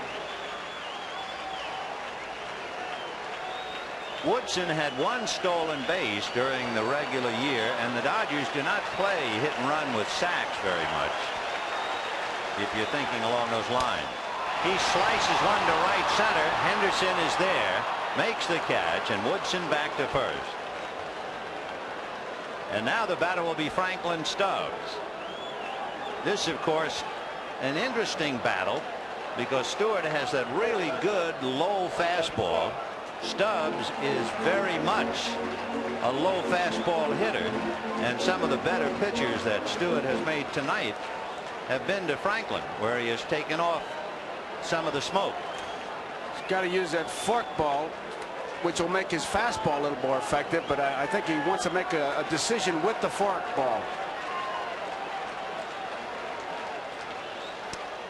Started him fastball on the corner. Keep the fastball up and in. Well, that wasn't what up and in. He'll drive the low hard stuff. That's pretty sure. Off speed, which would, in Stewart's case, mean the fork ball and split finger. 0-1. There it is. In the dirt, gets away, way off to the left. Woodson to second and will hold there. And it was the pitcher, Dave Stewart, who had to run it down. He really got off the mound in a hurry. That was the split finger, because watch how hard he throws it. And I mean, it just goes straight down. And Steinbach did get in front of it, but it hit his shin guard. And you don't know where it's going. Here, you look at it right here. There you can see the split. You can see the split right there. And those eyes, those are the kind of eyes that Dick Howser used to call fighter pilot eyes. Tony La Russa, I think, calls it his death look. If you go out to take him out and he looks at you with those bulbs, it's his death look. But he was bearing down on that one. I mean, his eyes widened out. He was going to throw that thing hard for a strike and threw it about 55 feet. 1 ball, 1 strike to Franklin Stubbs. Tracy Woodson at second, 2 out in the 5th inning. A's 4, Dodgers 2. Ground ball to first. McGuire will take it to the bag, and that's that. No runs, no hits, a man left, and at the end of 5. Oakland 4, Los Angeles 2. The totals through 5 innings. The Athletics 4 runs, 6 hits, and no errors. The Dodgers 2 runs, 2 hits, and no errors. The Dodgers using Tim Belcher, Tim Leary, and Brian Holton. And the Oakland A's relying on Dave Stewart, their 21-game winner during the regular year. And so far for Stewart, he is leading 4-2, although he gave up a 2-run home run in the first inning to Mickey Hatcher. That was wiped away on a grand slam home run by Jose Canseco in the second. In looking at the left on base numbers, you realize that Oakland could easily have broken this game into little pieces. They left 3 in the first, 1 in the second, 2 in the third, and 2 in the fourth, but they're still leading. Brian Holden will be pitching to Carney Lansford, then Dave Henderson and Jose Canseco. And the first pitch is hammered to left center. Shelby on the move, picks it off. 1 away. Brian Holton, an unsung member of the Dodger bullpen, greeted by a hard out off the bat of Carney Lansford. Good play by Shelby. 1 down, and Dave Henderson the batter. Brian Holden was telling us that in the league championship series and all the pressure, the first time he came in New York, he really was overcome with nerves. And you know what he did? He said out of nowhere he heard the old song, you know, you take the high road and I take the, and he began singing it while warming up, and it worked. It loosened him up. Next time he was brought in, he was singing it, and the chances are, as he came in from the bullpen, no one knows about it, but he was probably singing you take the high road again. 0-1. Of course, you wonder sometimes, under great pressure, under great emotional strain, how wonderful it would be if you had some reliable device to loosen up. You know what I used to hope for in a big game? First pitch would hit a foul tip and hit me. Not hurt me, but just give me enough pain to take my mind off it. Ground ball to Alfredo. 2 down. I'll show you another way to take pressure off a hitter. Let's say you have a great big guy coming up and the bases are loaded. Well, here's a good way to take the pressure off. Look at those arms. You see arms like that only in comic strips when they're drawn. Oh, did he know it was gone? And watch the cameraman hit the center field camera. He didn't duck either. 1 ball and no strikes to Canseco. I remember Wilbur Stargell, the Hall of Famer, and remember how big he was. And Wilbur said when he began his professional career, he weighed about 150 pounds. Canseco, when he was a teenager, weighed less than 170 pounds and was just under 6 feet. But then when that steroid stuff came out, that wasn't fair. No, and he said, look at my charts. And they looked back in 1986 and he weighed 220. I talked to Barry Weinberg, the trainer, about that, and he's got the whole thing, and it wasn't fair. And what bothered Jose was he said, you know, the young kids, especially those in Miami, and he worries about that. He said they're going to think, well, you take steroids, you can do it. There's a difference between strength and bodybuilding. He just went to strength, and that was a very unfair thing. There's a 1-hopper at third. Hamilton stays with it, throws him out. So Brian Holden very quietly just comes in and sets him down 1-2-3. It's still 4-2 Oakland.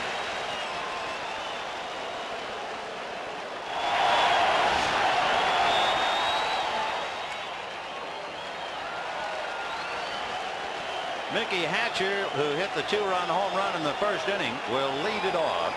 He walked last time up and hits a fly ball to center shallow. Henderson started a little back, but he was able to retrieve. 1 away. Dave Stewart has allowed 1 hit since Hatcher's home run. He has really been in command. The Dodger pitching has retired the last 7 A's in a row. When you get that first man out, it really takes the air out of that bench. And that's why it's so important to really bear down on that first guy, that first out. And you can almost see it in Stewart when he walked out there. Here's Mike Marshall, struck out, and then, and so far, the biggest frustration moment for the Dodgers offensively occurred to Mike in the 3rd inning. In there, split finger. With 2 out, Hatcher walked, and Marshall got a breaking ball and drilled it, but it was hit to Carney Lansford's glove side, and Carney was able to make the play. Fouled away. Another thought, as you look at Dave Stewart on the mound, and as you see Mickey Hatcher pacing up and down in the dugout, Stewart led all Oakland pitchers in complete games. He had 14 complete games while pitching 275 innings. And what that does, every time Stewart pitched, when you think about it, he made a contribution to the bullpen, and the Oakland bullpen set a major league record with 64 saves, and part of it was Dave Stewart. Line to right, base hit.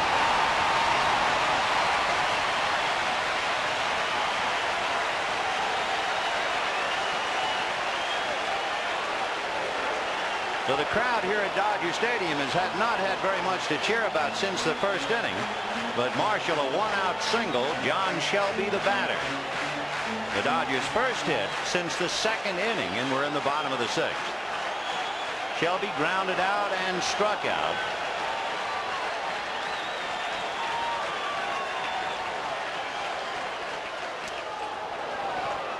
Oh, 0-1. Took something off, changed the speed, and Shelby was out in front. So when you get in a groove like that, it's really tough. I mean, they change speeds on you and put in good spots. You chase the bad ball. You just don't have any idea. And there's a ground ball up the middle. Base hit. Marshall to second. He will hold there. The ball hit the top of the mound and almost flattened it. And the Dodgers now with runners at first and second and one out. And Mike Scioscia, the batter. Shelby hits a fastball and right back up the middle. Stewart, his follow-through not very good, and it's a base hit. It was a fastball, a good one in the strike zone, and Shelby really sent it right back up the middle. So 2 on and 1 out. And Mike Scioscia, the batter, he has popped up and flied to center, and the A's are moving around in the bullpen.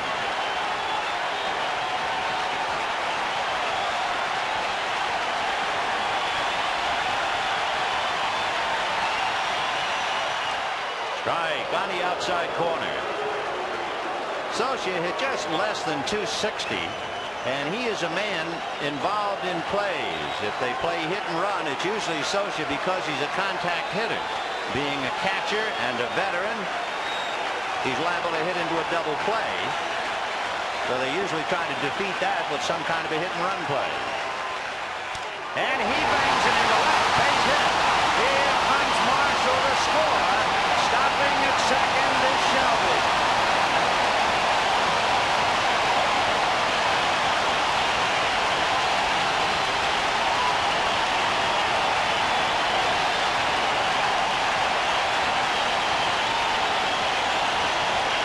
And the Dodgers, what they've done is just change their attack as Dave Duncan looks like he's coming out. What they've done, go the opposite field. Marshall hits it to right field. Shelby up the middle, didn't try to pull it, and Scioscia goes the other way. So the pattern with that split finger, the forkball, and that low sinking fastball, they are trying to defeat it by going the other way, which is what you do with a sinker ball pitcher anyway. And Greg Caneroy begins to loosen up in the Oakland bullpen. 4-3 Oakland as Marshall gets some low fives in the dugout. And the batter will be Jeff Hamilton.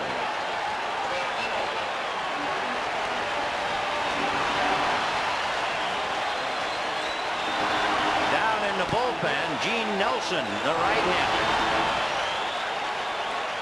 So with 1 out, 3 consecutive singles. Marshall the other way, Shelby up the middle, and Scioscia the other way. And here's Hamilton, who is grounded to short and struck out. And remember, it's very hard to walk Hamilton. The runners go, and they fouled away. And that was part of the point, the fact that he's an aggressive hitter, so you might turn the runners loose. And the other thing to add to that is, after that conference on the mound, Stewart's concentration was on the hitter, and Shelby. And, of course, Scioscia's trailing the play. Shelby's the one who got the big lead, and they were able to put something on it, maybe steal a couple bases and quite possibly steal a run. No balls and 1 strike. 4-3 A's. Bottom of the 6th. And Dodger Stadium alive with sound. Almost hit him. You notice the difference in Stewart when he came set that time, how he took a good look at Shelby. So even though the play was not executed because of the foul ball, it did put the thought in Stewart's mind, and he did have to change and really bear down on Shelby. 1 ball and 1 strike to Jeff Hamilton. Shelby at second, Scioscia at first, 1 away.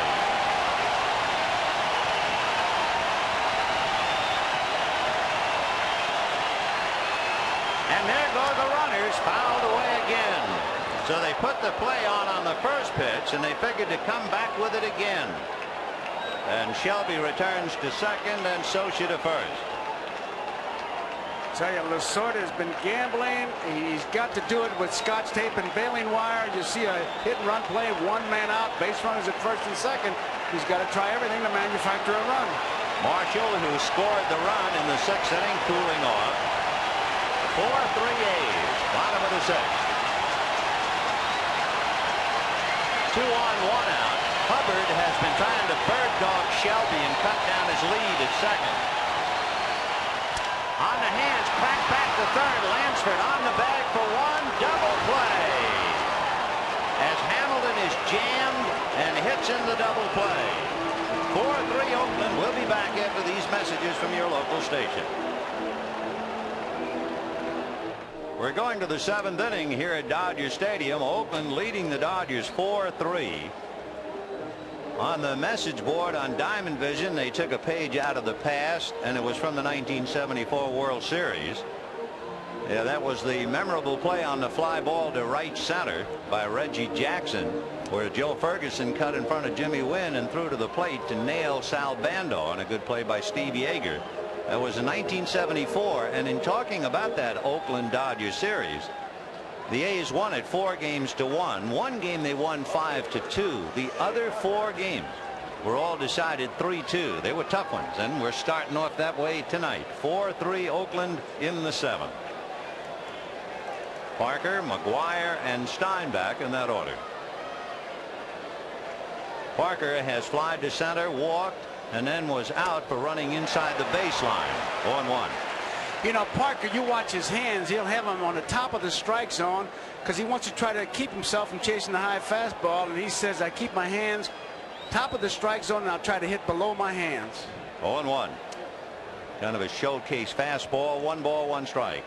Bolton has a big overhand curveball, big break, and he will change the delivery 3/4 overhand to make it do various things. 1-1. Starting to say, Vin, if there's one guy on his Dodgers staff that you wanted to say, you want to know what a curveball looks like? This would be my choice.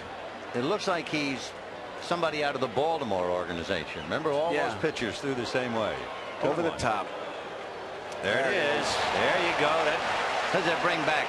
We'll see him tomorrow. Storm Davis. Storm Davis. Palmer. Jim Palmer. Mike Boddicker with that great big overhand pitch.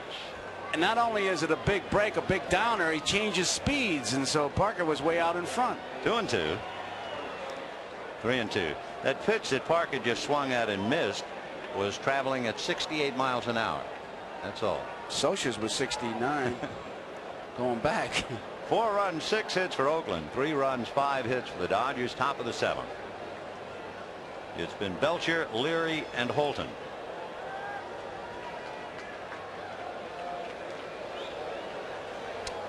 And he missed the curveball inside. He had them all set up and missed the corner.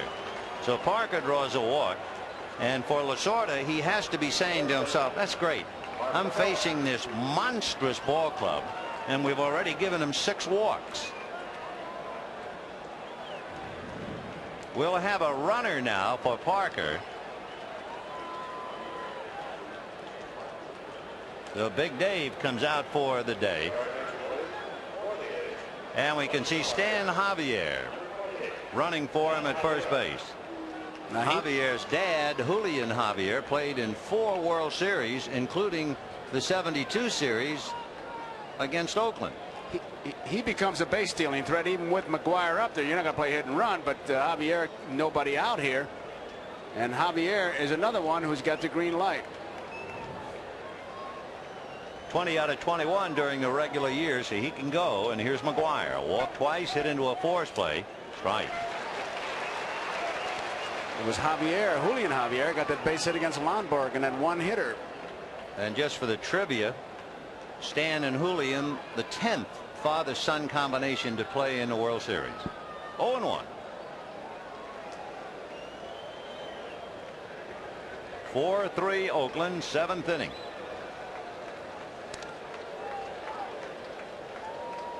It's tough because with Holton, he can't throw that great big slow curveball because then Socha will never have a chance to get Javier. You have to catch differently? You really can't. Not in a ball game like this, 4-3. You got to get that hitter. If you start thinking I may not throw him out and McGuire up and give him nothing but fastballs, forget about it. A pitch out may send a message, or keep throwing over there like that. That you know he's over there. It depends. And pitch outs can be a little touchy too. It depends on the reaction of Holton. If nothing happens, now he's behind a big hitter like McGuire. Interesting to me, and maybe we can do it in a minute, is to look at Brian Holton's feet and where his right foot is on the rubber. 0-1. Outside. In other words, my thought, if you watch him, he's standing on the third base side of the pitching rubber, okay? You've got a definite base stealing threat at first, and you just miss by an inch or two when you throw over. Why wouldn't you back off and get more on the first base side of that rubber so that when you turn, you're that much closer to first base? You are, but you got to be comfortable when you deliver to the batter. You can't base your pitching on the base runner. If you do that, you're going to be in the second division. I mean, logically, I agree with what you're saying. It would work better that way, but he's got to get where he's got to get the hitter out. 1 ball and 1 strike to Mark McGuire. Fastball hit up along first. Holton has to make the play to get him, and on the play, Javier moves to second.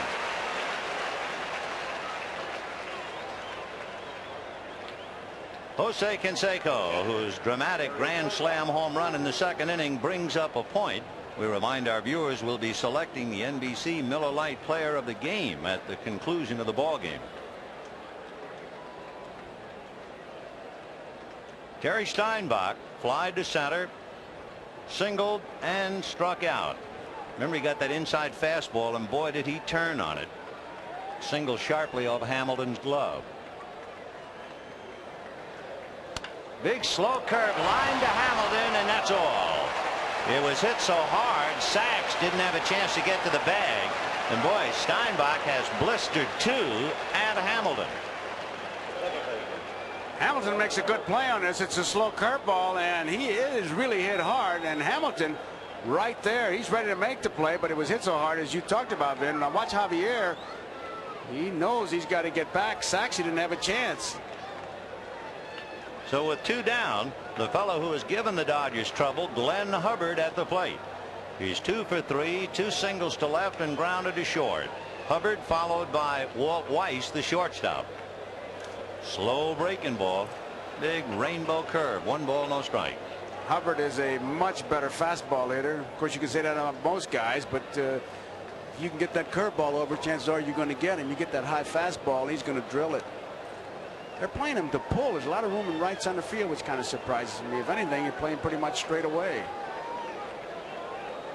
Well, with Holton's strength breaking balls and Hubbard basically a fastball hitter, let's see if they go strength against weakness or if Holton varies it. Curveball popped in the air, backer first, down the line, coming over is Marshall. That's it. No runs, no hits, a man left at the end of 6½, 4-3 Oakland. You know, throughout the World Series, we'll be presenting a new feature sponsored by Citicorp, Keys to Success.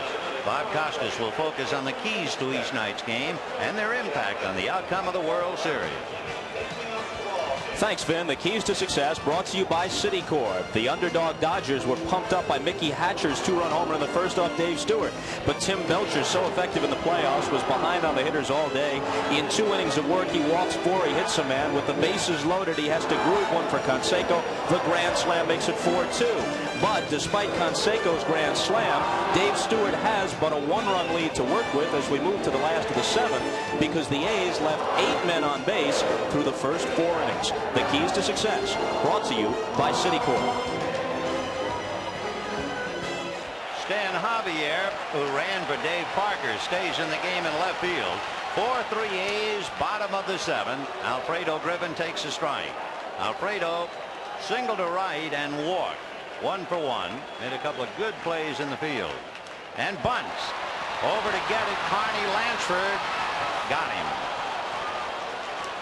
Lansford was in. He's been in all night.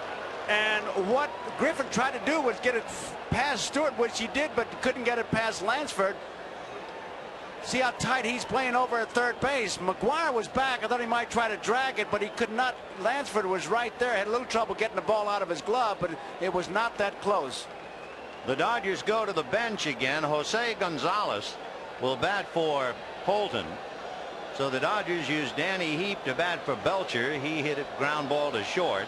Tracy Woodson hit for Leary and hit into a force play. And now young Jose Gonzalez. And I'll tell you, La Russa doesn't make he doesn't wait too long before he gets Eckersley in there. I mean, he gets that ninth inning. He may just bring him in to close it down regardless of what Stewart is doing. Jose Gonzalez was the Dodgers' leading candidate for the frequent flyer award as we look at another former Dodger, Rick Honeycutt, tuning up in the bullpen. I tell you, both ball clubs really have some great bullpens. Lansford right at the bag at third, and the breaking ball lunged at Carney, maybe 2-3 feet off the bag by the time that pitch was made. A's 4, Dodgers 3, bottom of the 7th, 1 out. Chase that fastball that sinks in the count 0-2. I don't think either pitch was in the strike zone, but he's going to go up there to try to get that base hit. Now let's watch what he does. You would think it'd be either a high fastball or bounce one up there. 1-2 to Jose Gonzalez. Gonzalez signed his first professional contract. He was only 16 years old back in 1981. He's from the Dominican Republic. And down he goes. There was that high fastball. I tell you, when you throw 2 pitches like he did for quick strikes, it's almost like putting handcuffs on a hitter.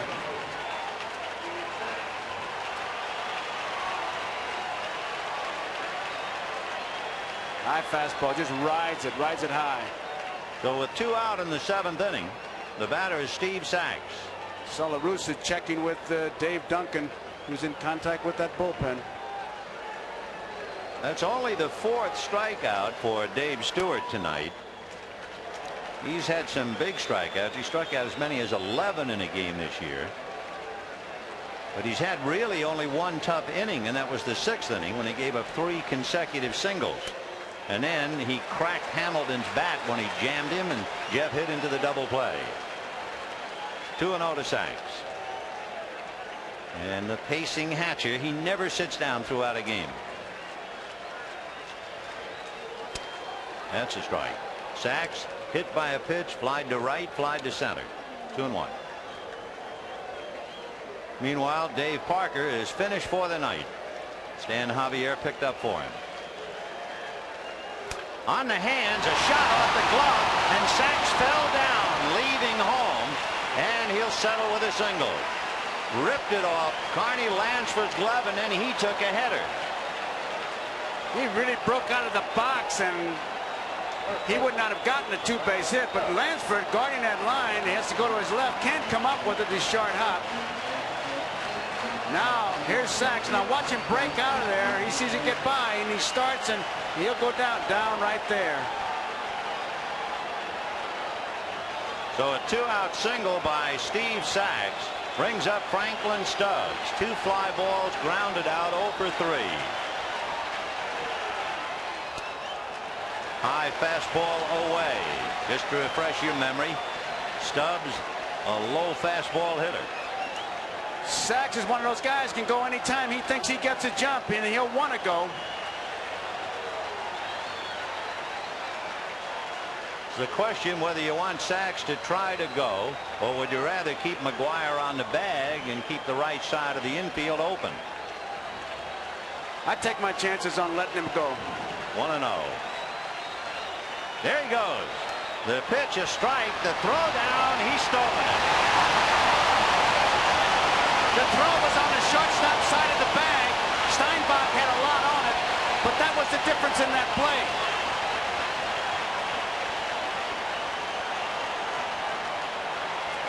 He gets a good ball to handle. Now watch where the throw goes. He's got to come back, and that's where he loses the play right there. If it's on the second base, on the first base side, he's got him. 1-1.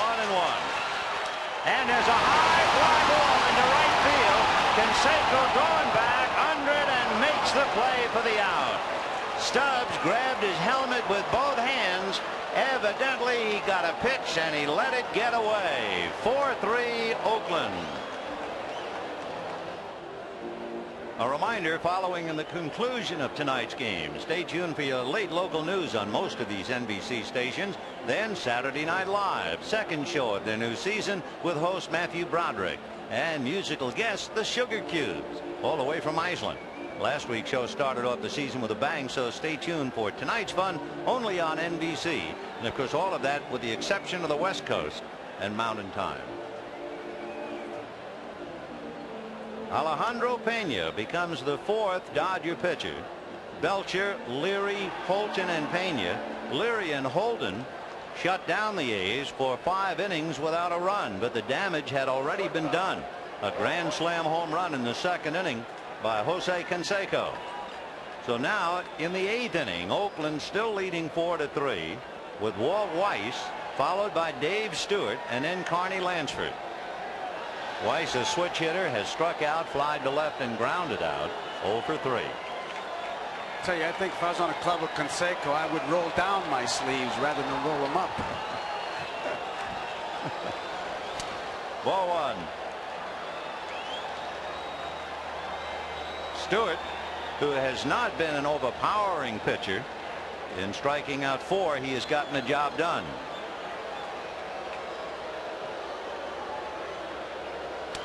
Two balls and no strikes. The Oakland A's, they won 104 games, ran away to win by 13, dominated the American League West. They're also the 8th different American League representative in the World Series in the last 8 years. Now the 2-0 pitch. In there.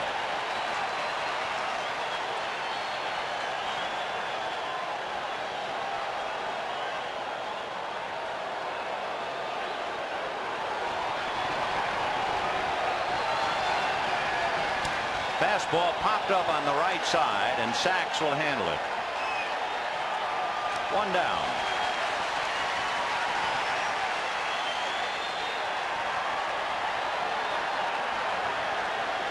Big crowd, capacity crowd at Dodger Stadium, and Dave Stewart will slowly come up. Stewart pitched for the Dodgers in the 1981 World Series briefly. Tonight with the bat, he has walked, and it was a very big walk, and then struck out twice. But his walk extended the inning and allowed Canseco to hit a grand slam home run. Pena's a pretty good story, coming back from that surgery.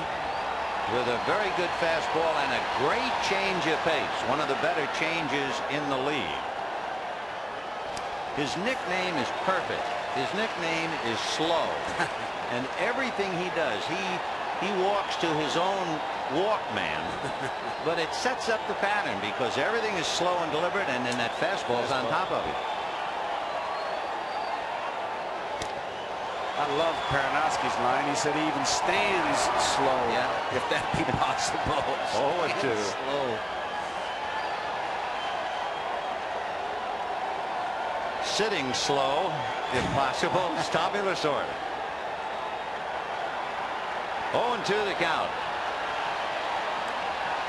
And a breaking ball got him looking, and that's not fair to throw an American League pitcher a curveball. And La Russa let out a holler almost as if he wanted Doug Harvey to examine the ball. There was too much action on it. So Stewart, what's the break on this thing? And Stewart hadn't seen a curveball in a while. Tell you, when you don't get the bat like the American League pitchers, then you throw one like that, there's nothing you could do but kind of genuflect and really say, hey, pretty good pitch. I think La Russa was just giving Harvey a little bit of a needle. With 2 down in the 8th inning, Carney Lansford, the batter, struck out and walked, hit into a force play, and flied to center.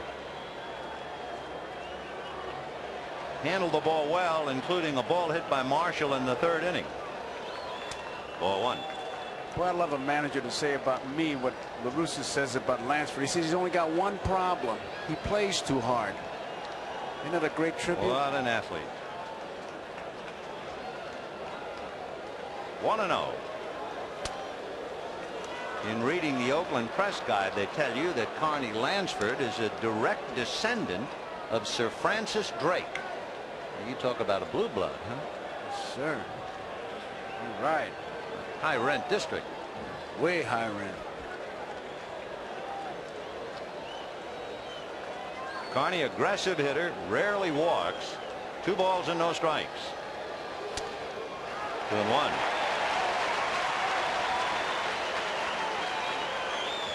Two out, top of the 8th. Oakland 4, Dodgers 3. If you're not keeping score, you wonder about the bottom half. Mickey Hatcher, Mike Marshall, and John Shelby.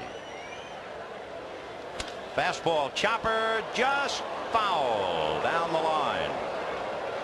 Right there on the line, Darrell Cousins, the third base umpire from the American League. Hatcher let the fan try to make that play, and when they booted it, you saw what he did. So close.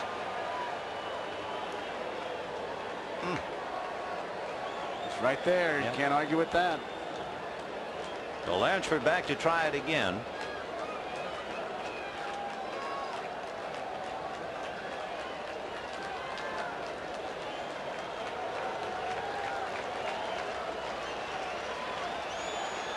Two balls, 2 strikes. Fastball hit to Sachs right.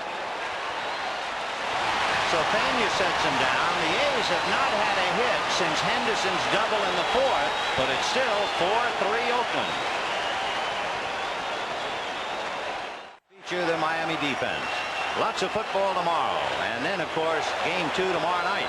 But right now here's Mickey Hatcher, bottom of the 8th inning, a strike. 0-1. Hatcher hitting in Kirk Gibson's spot, hit a 2-run home run, walked and flied to center. 1 ball, 1 strike. Dave Stewart has allowed 3 runs, 6 hits. Walked 2, struck out 4. Fouled away, 1-2. We mentioned Gibson. If you were in the ballpark with binoculars, your first thought would be late in the game, is Gibson in the Dodger dugout? And the answer would appear to be no. Got him on the inside corner. As you look, you see Fernando Valenzuela, and you're looking for Kirk Gibson. And there is no Gibson. The man who was the spearhead of the Dodger offense throughout the year, who saved them in the league championship series, will not see any action tonight for sure. He is not even in the dugout. That was kind of news. Hatcher getting called out on strikes, because if he's going to go down, he's going to go down swinging, but he was caught looking that time. Mike Marshall a strike. Marshall struck out, lined out, and singled, and I would think he has 20 home runs and he has the power to do it in a 1-run game. In the 8th inning and 1 out, he's going to try and take Stewart deep if he can. He's going to try it. He's got it on his mind, take a big free swing at least once. You can see him kind of crank. When you talk to Mike, he says, look, when I'm up there, I roll the dice. If the pitch is thrown and I think I should swing, I'm going to swing. That's why you see him chase a lot of bad balls. 1 ball and 1 strike. And he lifts one back of first. Glenn Hubbard is there, puts it away. 2 down in the 8th inning. So Dave Stewart is not an overpowering 20-game winner, but Tony Caruso can write it in his book, as can Dave Duncan. He's getting the job done. And with 2 out in the 8th inning, John Shelby, the batter, grounded out, struck out, and singled.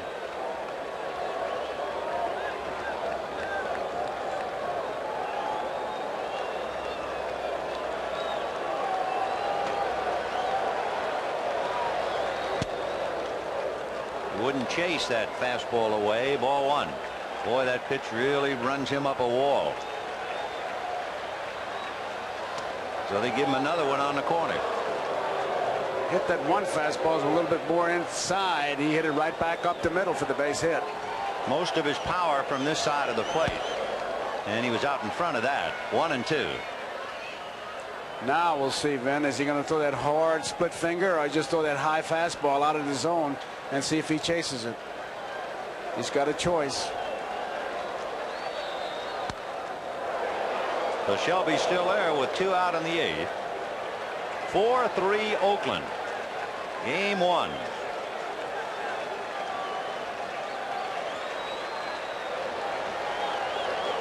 The Dodgers, in their Los Angeles history, have never won a first game at Dodger Stadium. They're 0-6. Chopper up along first, foul. Oakland, meanwhile, playing away, has won 5 out of 6. 2-2 to John Shelby.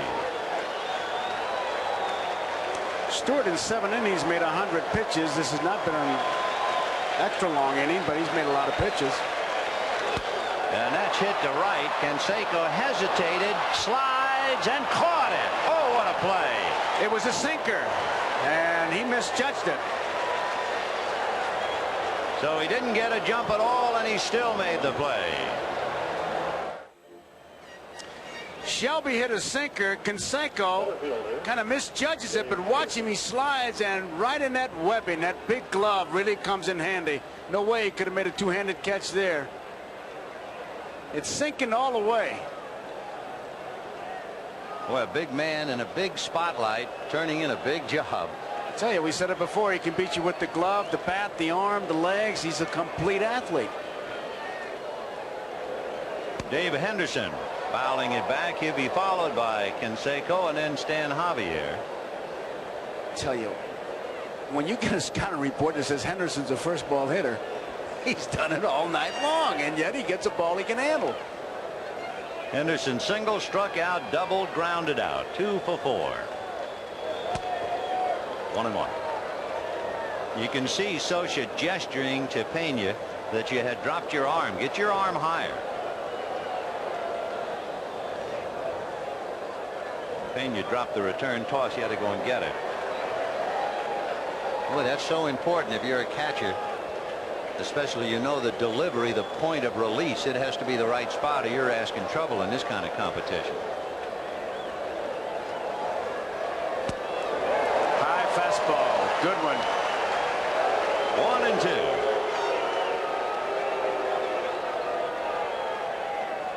1-2. Way he's gripping it now would be the four-seamer, which would be the high fastball. It just kind of seems to bend in the middle. Ooh, boy, did that take off? Yes, sir. That was a four-seamer, as they say. As you can see, he's in no hurry. No, no. And why should he? That's right.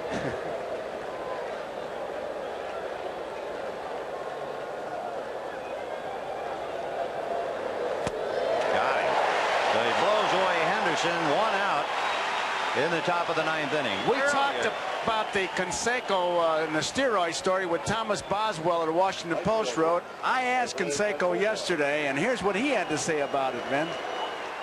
Basically, I know it's more or less just like a practical joke.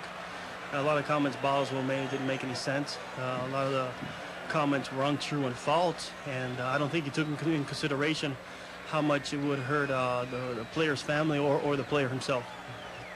And here's the player himself, Jose Canseco, hit by a pitch, hit a grand slam home run, reached on a fielder's choice and grounded out. Ball 1. The fielder's choice was that ball he hit to the hole. Griffin backhanded, and they were able to get Henderson coming down off second.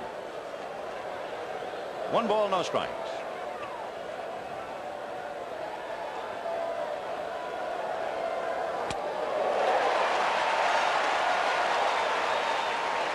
Talk about Hubbard looking like he fell off a cough drop box. This guy looked like he walked right out of a soap opera.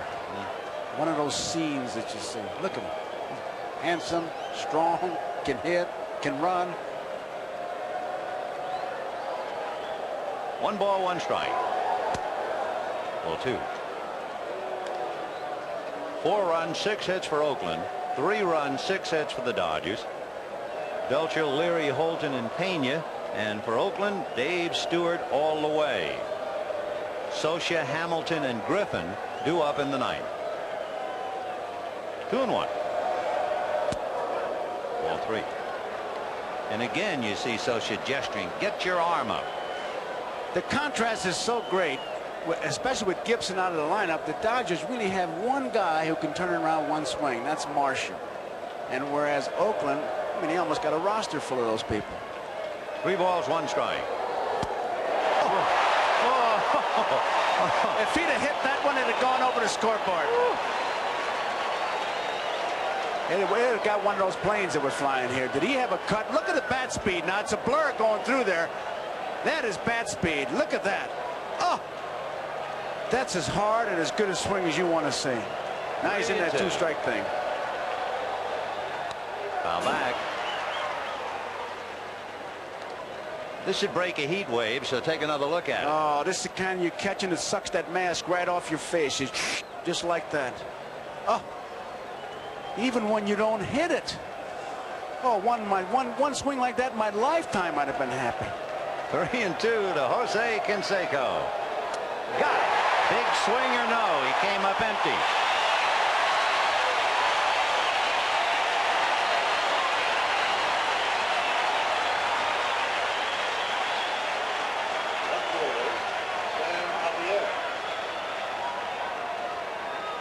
Not quite as hard that time, but he still had a pretty good cut. It's in that two-strike defensive stance that they take, but he can still hit that ball a long way. I wonder if he ever took a half swing.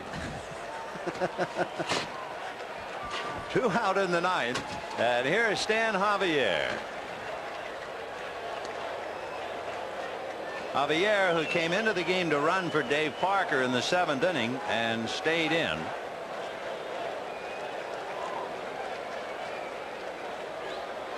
Switch hitter, and he's hitting from this side.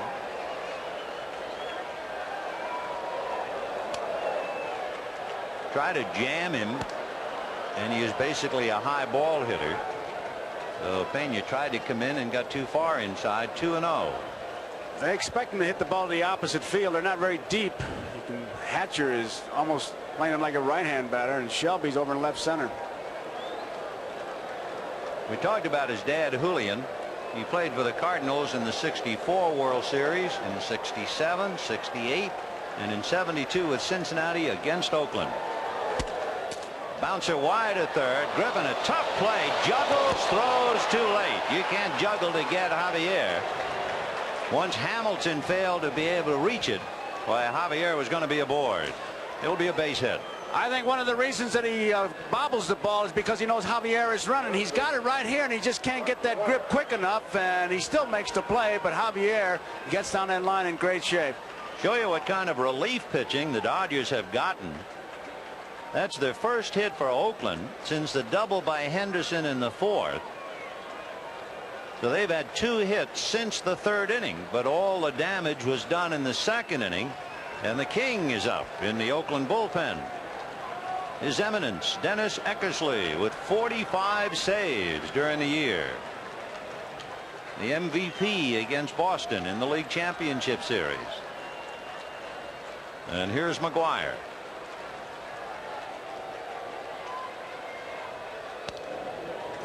And see, he doesn't have much of a lead there.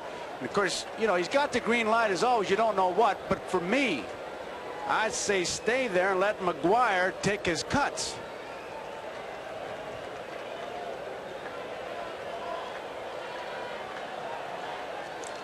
You know, and looking back and following that theory, Steinbach has hit the ball pretty hard. Yes, he has, but he's not going to. Chances are this guy might just grab a whole one and give you 2 runs. And looking at Eckersley, that's the pattern LaRusse has had in the 9th inning. Eckersley has not pitched that many innings, but he's the guy that comes in and closes it for you. So I'm sure Eckersley will come in replacing Stewart. Lifted high and down the right field line, high enough for Marshall to get under it in foul ground. He had to come a long way. Nice play. No runs, 1 hit. And Dennis the Menace is on his way to the mound. We go to the bottom of the 9th inning here at Dodger Stadium in Game 1. The A's, riding the wings of a grand slam home run by Jose Canseco, now make 2 changes. Ron Hasse behind the plate, and on the mound, the MVP in the League Championship Series, Dennis Eckersley. 45 saves. That really jumps out at you. And during the course of the year, he saved 8 games for Dave Stewart. And Mike Scioscia will start it off. Ball 1. Vinny's had 8 saves that were less than an inning. 21 saves were just 1 inning. 8 saves were an inning or an inning and 2/3, and an 8 save 2 innings. That's as much as he goes. Popped up around the bag at second. It'll be Walt Weiss. 1 down. So Eckersley with 45 saves is not a hard worker. In fact, only 15 of those 45 saves did he work more than 1 inning. And he never worked more than 2. A reminder, coming up next, except on the West Coast, local news and Saturday Night Live. 1 out in the 9th. And young Jeff Hamilton coming up. It is Hamilton who had the closest shot tonight to get the Dodgers into the game. With 1 out in the 6th inning, the Dodgers had consecutive singles by Marshall, Shelby, and Socia for a run. And with runners at first and second and 1 out, Hamilton hit into a double play. He fouled it away. He broke his bat in doing it.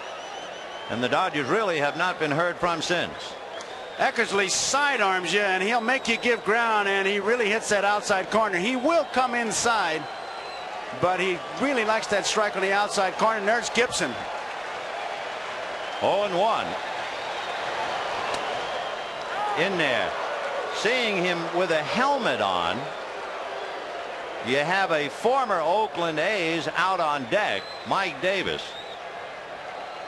Well, we'll see what all that means. I doubt if he'd be up there to hit for Davis. I think that it'll be up to Davis to extend the inning to allow Gibson one last shot. 0-2. Sidearm, mean, strike 3 call. That came from around the corner. That's what he does. He sidearms you, makes you give, and lives on that outside corner. And then if you get too close, he'll push you back, but he doesn't like to throw that many inside strikes. So Mike Davis will come up now, one former Oakland A, to hit for another, Alfredo Griffin.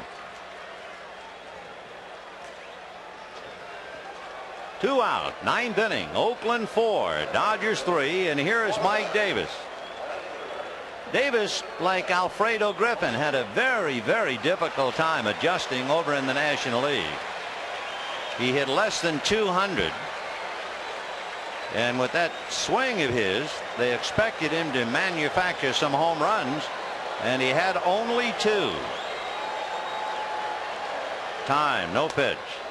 When Davis played at Oakland, he hit 22 home runs, 19 home runs, 24 home runs, but only 2 in the National League. Boy, Eckersley really comes at you. He throws nothing but strikes. He challenges everybody. Fouled away, off to the left and out of play. 0-1. By the way, Gibson is not on deck. Dave Anderson is. A footnote to that, you see 7 out of 10. Only the 87 Twins, the 84 Tigers, and the 80 Phillies have won Game 1 and the series.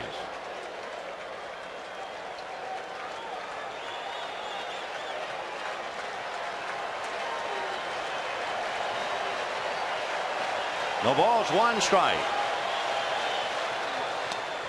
Wouldn't chase it. 1-1. He's not going to give him a ball to pull. It'll be a mistake if it gets inside, because you can see where Hasse is setting up. Hitters have a great tendency in the American League to chase a bad slider that he throws, but that's off the plate. Fastball, ball 2, 2-1. Sometimes too, Vin, when he comes, as we look at Gibson again, when he comes from that way, he kind of drops that arm and he's kind of pitching uphill, so it'll rise on you. He's thrown that ball out there 3 consecutive times, and each time Davis refused to nibble. So the Dodgers are down to their last out. 3 balls and 1 strike to Mike Davis. Bottom of the 9th. A's 4, Dodgers 3. If he gets on, we're going to hear some roar. 3-1. And he walked him. And look who's coming up.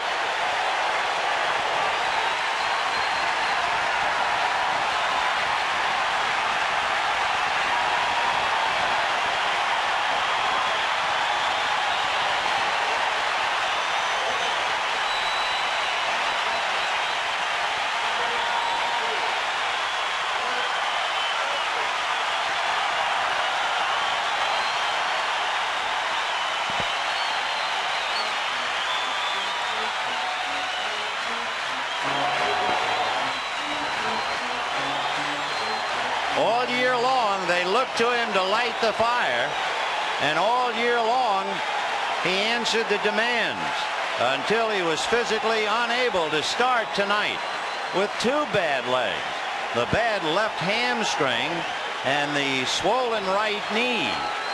And with 2 out, you talk about a roll of the dice. This is it. If he hits the ball on the ground, I would imagine he would be running 50% to first base. So the Dodgers trying to catch lightning right now.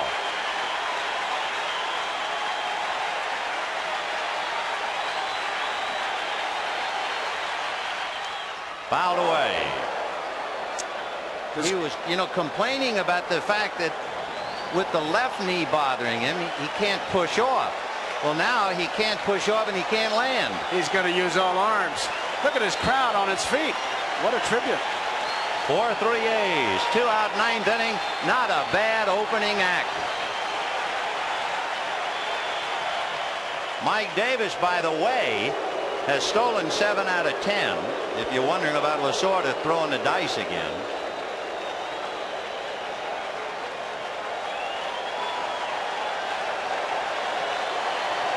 Oh, and 1.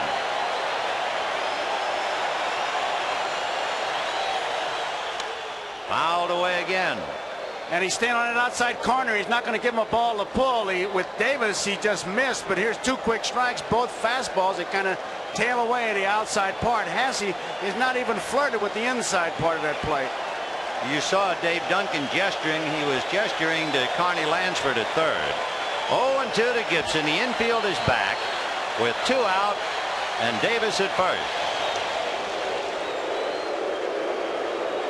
Now Gibson during the year, not necessarily in this spot, but he was a threat to bunt. No way tonight, no wheels. They're plenty deep in the outfield and a lot of room. They're playing him straight away in center field. Look at it, right down the line. He's a threat now with 2 strikes.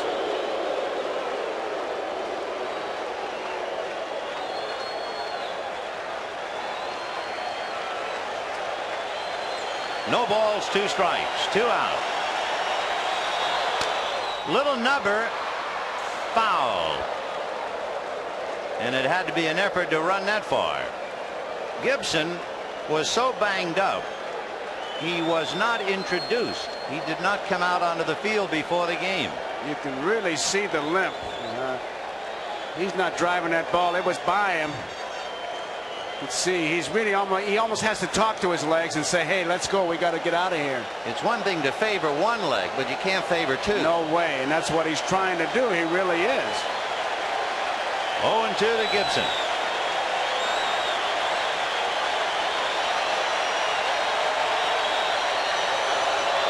Ball 1. And a throw down to first. Davis just did get back. Good play by Ron Hasse using Gibson as a screen. He took a shot at the runner, and Mike Davis didn't see it for that split second, and that made it close. A lot of times what you do, you'll give a sign to the first baseman, say, now be there. They call it now be there play. If I get the ball, I'm going to throw it. 14 fastballs in a row. That's all he's been throwing. There goes Davis, and it's fouled away. So Mike Davis, who had stolen 7 out of 10 and carrying the tying run, was on the move. They wanted to give Gibson a good shot at it with 2 strikes, but with the 2 strikes, Davis a threat, as we said, because the blue pit will score that big run. Gibson shaking his left leg, making it quiver like a horse trying to get rid of a troublesome fly. 2-2. Mike Scioscia can only sit now and sweat it out. He led off the inning and popped up. Tony La Russa is 1 out away from win number 1. Here's the big pitch. He's got to make it happen on this one. 2 balls and 2 strikes with 2 out. Those extra steps that Davis will get if the count goes to 3-2 are very big. So Hasse and Eckersley want that pitch of decision right here.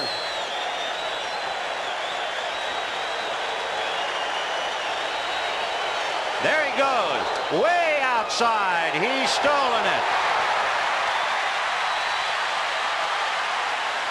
Hasse started to throw and kind of bumped Gibson, but it was way too late. Davis was way down there, almost as if he could have walked in. Not a bad pitch to handle for Hasse outside. Now watch when he starts to throw. Look at Gibson. And Harvey says, no, he had the base stolen. So Mike Davis, the tying run, is at second base with 2 out. Now the Dodgers don't need the muscle of Gibson as much as a base hit. And on deck is the leadoff man, Steve Sax. 3-2.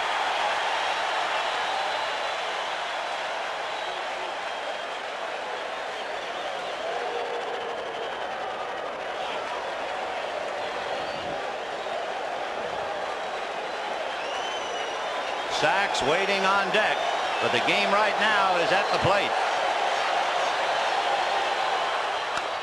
High fly ball into right field. She is gone.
In a year that has been so improbable, the impossible has happened.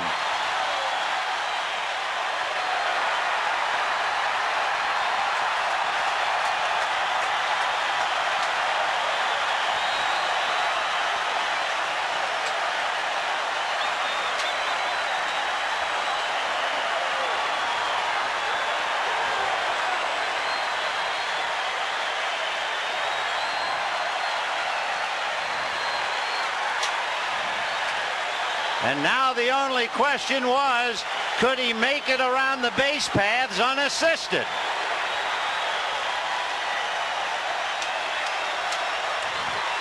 I'll tell you, there are those who say that it's what happens after the base on balls, but it's the base on balls that makes it so bad. A home run would have tied it, but the walk gives him the win. And Eckersley, who doesn't walk that many, really gets burned here. Watch Lasorda.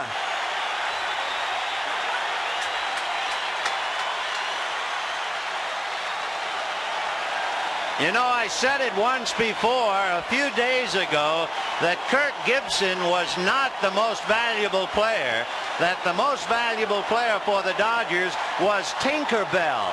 But tonight, I think Tinkerbell backed off for Kirk Gibson. And look at Eckersley, shocked to his toes.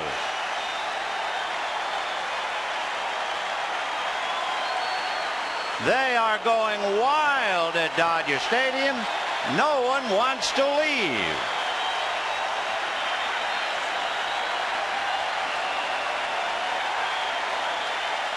Dennis Eckersley allowed 5 home runs all year.